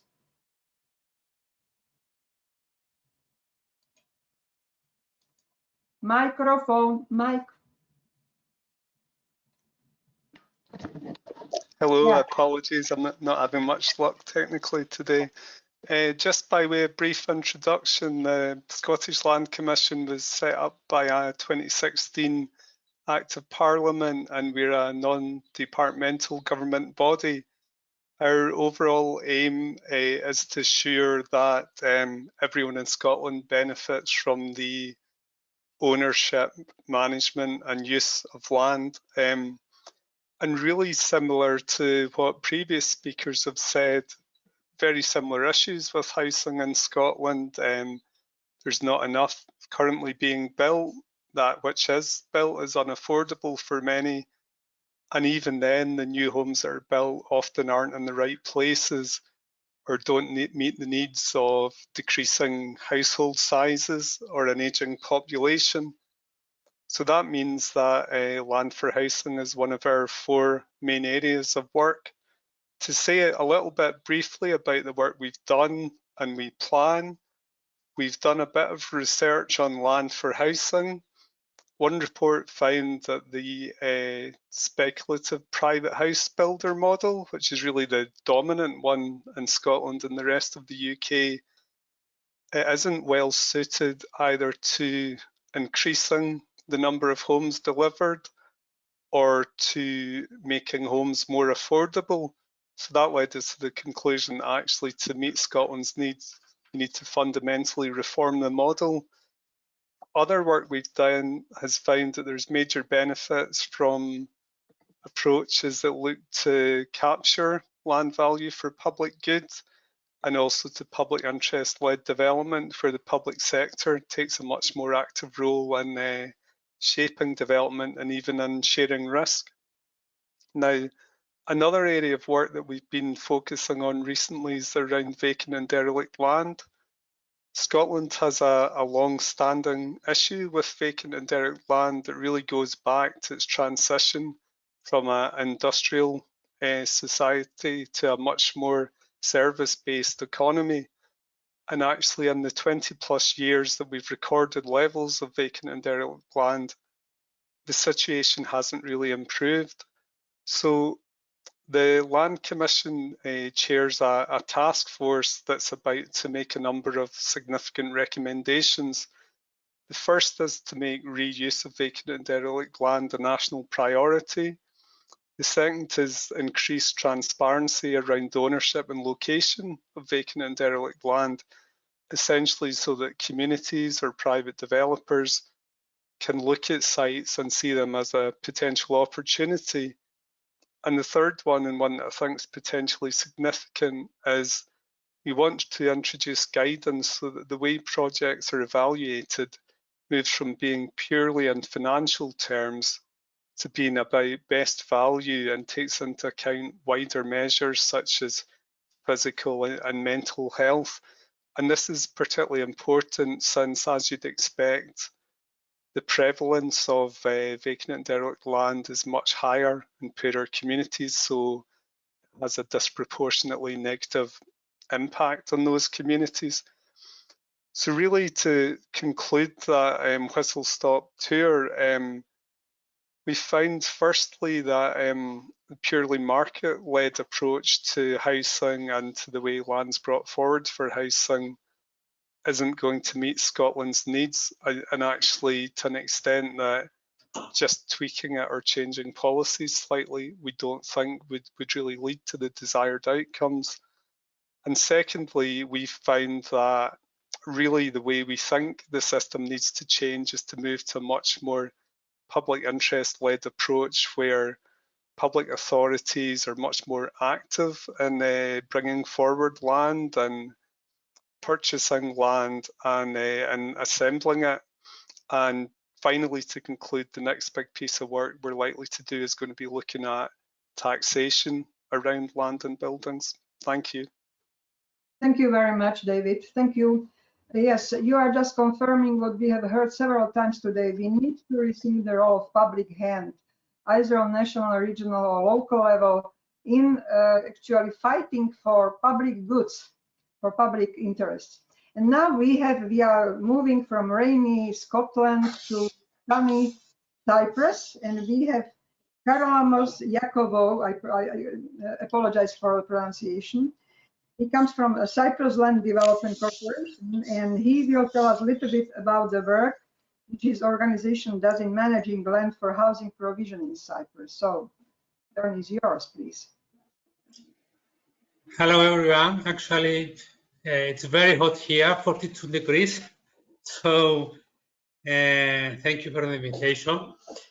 Throughout the years, a specific policy has been followed in order to offer affordable residential dwellings for sale to low and middle-income households that were efficient use of land to reduce the cost of land per unit, reasonable size of units, trying to efficiently,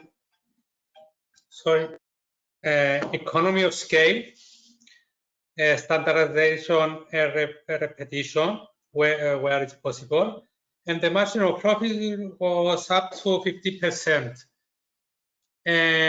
We are lucky enough to have a large bank, land bank, to cover our future needs for many years, but based only on numbers and not based on the place. Unfortunately, there are many factors that have to take into consideration. So we have started to evaluate and search for other opportunity in the market, and that would be collaborations with other local authorities, landowners, like municipalities. This collaboration can be based on leasing or giving back a percentage of stock.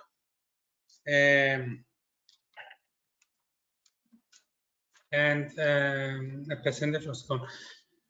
So, and the other fact is, so as a public organization, we can have access to public land.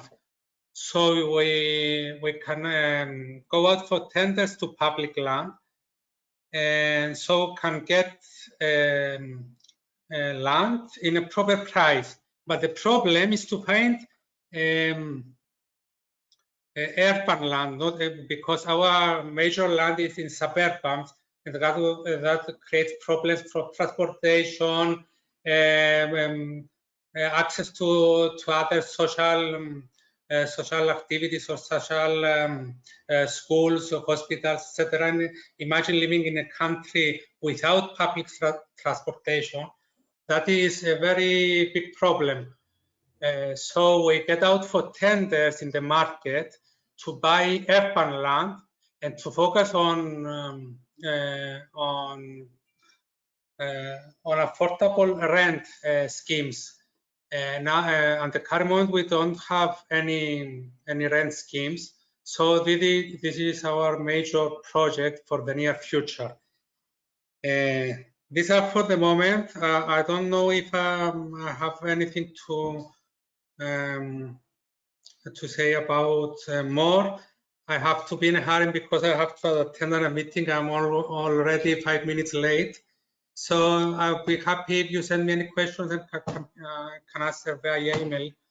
So I'm sorry, I have to go. I can't hear. Yes, thank you very much. You needn't to be sorry, we are in a hurry, all of us. So thank you so much for being informative. I think that the main reason of this today's session is to bring together just the ideas, how we can approach higher affordability of housing through land. And we see that there are really many different ways how to do that. So now I would like to move to Gerald Kössel, who comes from the Austrian Federation of Limited Profit Housing Association. And he will tell us about the well-known Viennese case of one fund, actually the land bank, to support affordable housing in the city. Please. Hello, everyone. So yeah, I'm, as you mentioned already in introduction, from the Austrian Federation of Housing Associations. Just to give a brief overview of the organization where I'm working. We have around 185 members.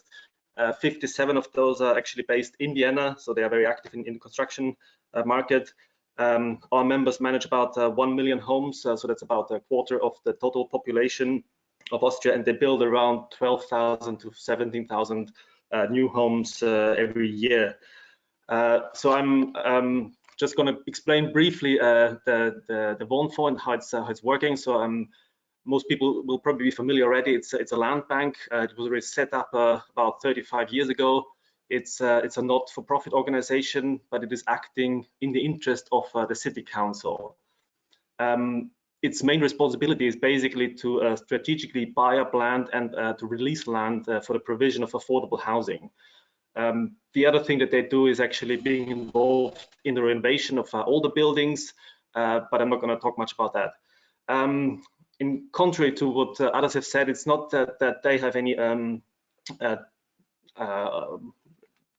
basically one player in the land market amongst others. They are powerful, but they don't have any exclusionary power to purchase. Their activities is embedded in the bigger sort of land policy in Vienna, and especially in the strategic urban development plan. That so any activity in any new development that is happening and the Wohnfonds is actually engaged in is always linked to infrastructure planning and so on. The Wohnfonds currently owns about 3.2 million square meters of land. And the other mechanism that I want to explain now is basically the developer competitions, which is one of the things that they're most famous for. So the developer competition was introduced in the mid-1990s, basically to raise the quality, but also to say sustainability of housing and also to increase efficiency. In those developer competitions, so when the Wohnfonds basically decides to build on a plot of land, everyone can apply. So it's not just limited profit housing associations, it's also for-profit housing providers, which is basically a bit of a reflection of the Austrian housing market more generally, which is more like an integrated housing market. It's not supporting just the sort of limited profit housing sector. So when people or when organizations submit their ideas. There's a jury of experts that basically evaluates the proposals along 4 pillars that I'm going to explain in a moment. And the contract, I think that's important, is awarded to the best concept and not just to the lowest price. The main idea of these developer competitions is basically intended for subsidized multi-story apartment buildings. And I think the important point is through this subsidization, which is a separate law that exists in Vienna, a maximum rent level applies. So whoever gets basically a contract, they will have to build within a certain sort of cost limit. Sometimes those developer competitions can also include a specific theme. So it could be around intergenerational living, around young people, or co-housing increasingly in the last years. But just to come back to those 4 pillars, these 4 pillars are basically around, so that's the 4 pillars upon which a submission would be evaluated. That's the economy, so obviously it has to be cost efficient. As I mentioned already, there's a rent ceiling, so you cannot go above a certain limit. Then very important also the ecology. The buildings, the evaluation is around energy efficiency, emissions, also around new ideas around e-mobility, cycling infrastructure. It has to be pedestrian friendly, etc. The other point, the third point, is architecture. So it has to be accessible, also for people in wheelchairs. It has to be safe. Then there's also categories, subcategories in the architecture point around the use of the ground floor, and then also the design of the building, balconies, the design of facades.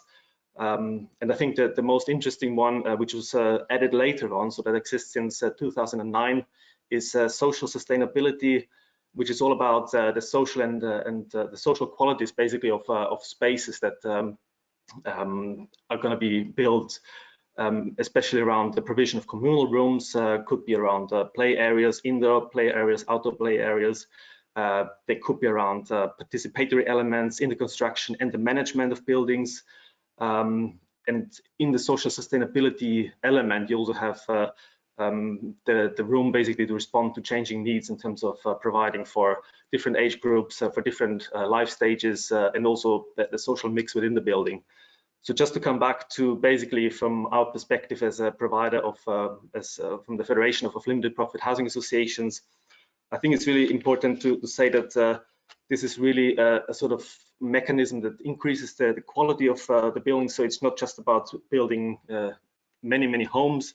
It's also about innovation, and innovation happening often in our sector, basically the limited profit housing associations, which makes not just the places and the homes attractive, but the whole neighborhood. So I think that's the most important element, that it's a neighborhood approach, and it's not just thinking in terms of the individual homes, but at a broader level.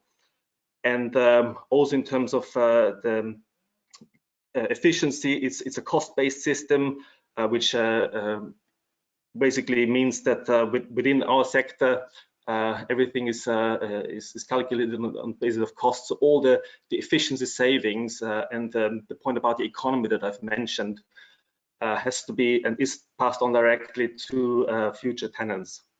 So yeah, I think that's basically the one point, the developer competition, and also a little bit about the role of housing associations in that.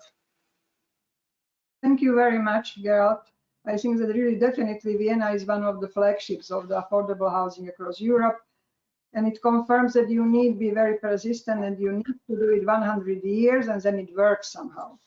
Well, now let's move to Eduard Cabré-Romans, who comes from Barcelona Housing Department. No, I see that. Oh, I'm sorry. Joaquin, yes. Okay, Joaquin de Santos, and he comes from Community Land Trust in Brussels, and he will inform us about the Community Land Trust, what it does and how it works. Please. Yes, thank you very much. Hello, everyone. Can you hear me? Yeah. Okay, yes. Excellent. Yes, hi, everyone. My name is Joaquin. I work for Community Land Trust Brussels, and I just wanted to give you a quick introduction on community land trusts. As some of you may know, community land trusts are a model of anti-speculative collaborative housing for to produce affordable housing. The central idea for community land trusts is the idea of the control of land by the community, so that the land can be put to the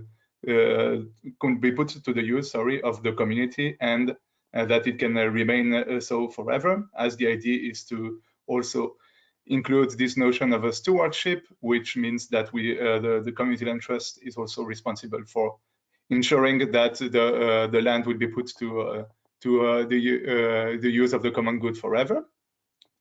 It is quite central for us, well, first of all, to emphasize the role of the community. We really think it's important that actually the community is involved at all stages. This includes both current and future residents, which are involved, already in housing developments. I mean, we have put together a participatory approach here in Brussels, so that future residents are involved at all stages of design, of building, of thinking of common spaces, of reflecting on the integration in the neighborhoods. But we also are extremely adamant on the role that neighborhoods play also in community land trusts, and also the role public authorities play. In many community land trusts, the governance is based on a system of 3 tiers, where the community represented by, say, civil society in the neighborhoods, as well as the current and future residents and users, as well as public authorities are involved. The idea is that none of those has a majority, and that they have to get together and decide together what the land should be put to use for. And the system was born in the US. The model was born in the US, as many of you might know. It has spread quite quickly there, and also in England and Wales in the last 20 years, more or less. Here in the continent, we have been a bit of the pioneers here, but again, there's a lot of interest coming from more and more cities, because as we have heard today, many cities are facing the same challenges of lack of affordable housing, of more and more people that are being actually rooted out from their communities. And to kind of continue stimulating this project, we have actually put together a European project with other partners, so that we can actually spread the CLT model, and also look into some of the success factors in terms of developing the model. One of them is obviously the availability of land. I think a lot of the interesting policies have been mentioned today. I think one of those is really a bit what Gerald just mentioned as well, is that public authorities also make land available for projects that really bring like an added social value in terms of also producing affordable housing, integration in the neighborhoods. And this is something that has been put in place in various shapes and forms here in Brussels, but also in London, in Paris, in Barcelona. And we really strongly believe that land that is into public hands should definitely be kept in perpetuity for the public goods and for the common goods. And we actually think the added value of the community land trust model there is that really the community is in charge of the land together with public authorities and the actual users, and they can really ensure that this land remains into good use forever, and that it might not fall victim to say political kind of like political vicissitudes, and unfortunately we have seen way too many governments selling land and public housing in the last 20 years. And we really believe that the CLTs are a sound answer to that, in the sense that the community will actually take charge and take ownership of the land development in its interest. So I think that's it for today. If you're interested in learning more about our European project, it's called Sustainable Housing for Inclusive and Cohesive Cities. I will, and you can look it up. I can also just send a link if you're interested. Thank you very much. Thank you very much, Joaquin. It's great. And the experience was perfect, and also it was very inspiring to hear the participation of the future tenants. It means the involvement of the future. It is really the sort of creating community, the ways how to create community, and rethinking the importance of community, really working community. Now, last but not least, we are moving from Brussels to Barcelona, And we have now really Eduardo Cabrera-Romans, who comes from Barcelona Housing Department, and he will tell us about inclusionary zoning program. Again, the approach from planning side, please. Yes, thank you. Thank you very much for having me. When I saw the program, I liked that I wasn't the last one, because that puts a lot of pressure, but I'm going to do my best not to take a lot of your time. So I was asked to briefly tell you about the inclusionary housing program that the city of Barcelona has put forth. This is part of a major shift in the policies that the city has been implementing for the last years, and it's part of the Right to Housing plan that the city approved in 2016. It's a 10-year plan, and this is just one of the many initiatives that the city introduced. So really the policy reform that took place was a reform of modification of Barcelona's metropolitan urban plan. So it's really an urban planning tool, an urban planning policy that we implemented, and the goal was to create opportunities for affordable housing in the more central locations where the government, the city, didn't have a lot of land to work with to build public and affordable housing with. So this was really an opportunity to work with private developers and property owners to provide affordable housing. How are we doing this? Well, we are requiring developers to set aside 30% of the units for affordable housing. Affordable housing in this case refers to vivienda de protección oficial in the Spanish legal term, that is affordable housing for low to middle income households. It can be done both in rental and home ownership. And it will apply to both new construction and comprehensive renovations. So that is buildings that are redone for the most part. Tenants need to be moved out. Major infrastructure of the building needs to be replaced. In those cases, this 30% will also be required. It will be only required for buildings bigger than 6 units or 600 square meters. And it won't be applied in those cases where other planning obligations may apply. And I'm not going to get into that, but there are obviously other exceptions. Also, as part of this policy, the city will have the right of first refusal on those 30% of the units. So that means that there's also an opportunity for the city to acquire those units and turn them into public housing, or to buy them and then lease them or sell them to nonprofit social affordable housing providers. Why 30%? Why this 6-unit minimum and so on?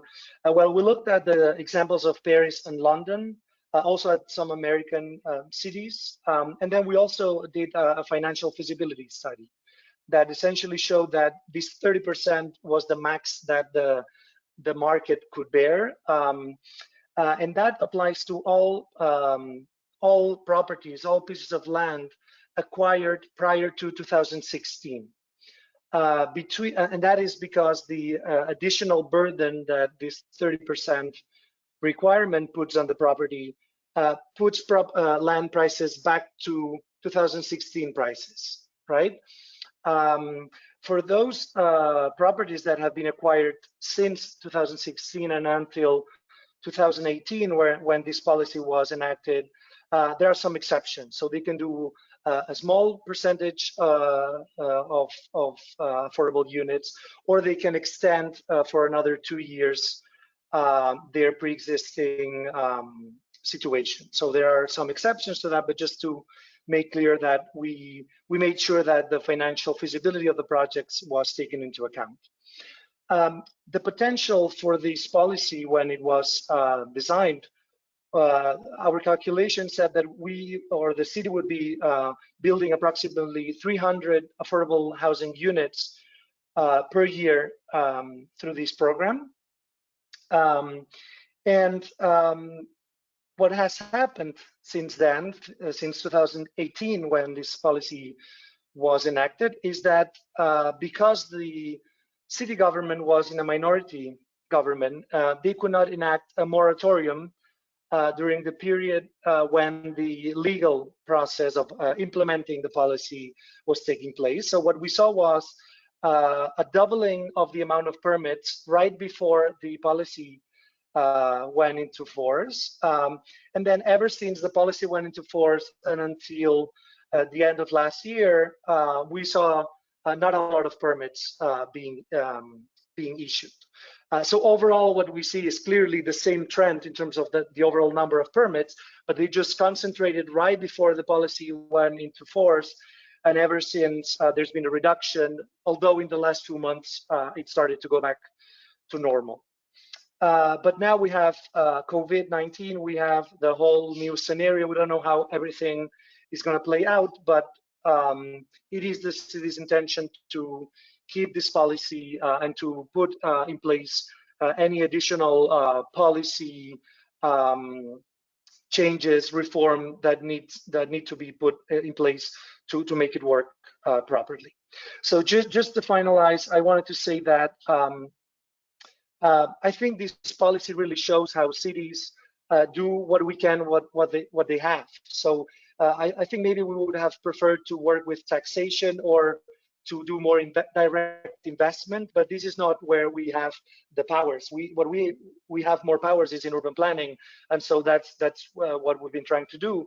And also to say that even though this is clearly a regulatory planning tool, we also see it as a proxy for land value capture in a way, because what we're doing is telling the private developers to use some of their additional benefits to put them into affordability. Thank you. Thank you very much, Eduardo. I'm from another capital with B. I'm from Bratislava, and we are just considering 10% for private developers, and this is so. This 30% in Barcelona seems rather daring percentage. Anyhow, very inspiring. Thank you very much. Now we have concluded all the speakers who were actually planned for this meeting. And my role is in the next 4 minutes to summarize, and it is very difficult. I think that the best practices or good practices were speaking for themselves. But just to underline certain sentences, as David said, we need the general rethinking of policies in general, in national, local, and regional level. Then, as Kim said, it's also for EU. It's the role of other policies which implement housing to rethink their attitude towards housing. Then we have learned that there is a variety of instruments which are helping in making land more accessible to create more affordable housing. It's planning, it's regulation, it's taxation. So there is a variety of instruments, but we have to find the proper combination of all these instruments, and it must be locally based. And then I think what I liked very much when Julie said that we have to look into the past, when the policies worked, when they were delivering what was necessary. And I think this is also very important, because the whole trouble maybe started with the too liberal privatization in the 80s. And it continues and it goes in this direction, and probably this is not the right direction to go. And then the message to local authorities: if you have land, keep it, don't sell it. It gives you a lot of powers. And now I would like to summarize, if I may ask the colleagues, yes, what are the next steps of this initiative?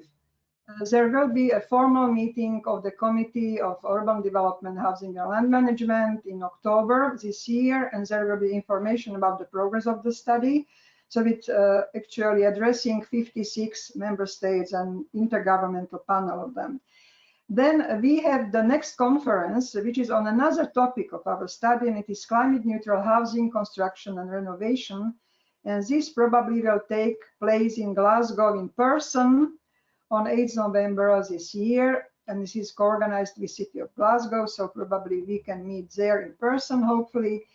Then there will be the presentation discussion of the report's key findings on the next year's International Social Housing Festival in June in 2021 in Helsinki. Then, as the final two events, we would like to present the study and their outcomes in October at ministerial meeting on urban development, housing and land management in Geneva. This is a UNECE line. And then the presentation of the report and its conclusions and recommendations at the Slovenian EU presidency conference, also November next year. This is the more EU event. So now the web page, housing2030.org, is already live. So thank you for your participation. I would like to thank all the people, or all of you who attended, all of those who are on the backstage and helped this event to happen and to take place. And hopefully see you in Glasgow in November. Bye.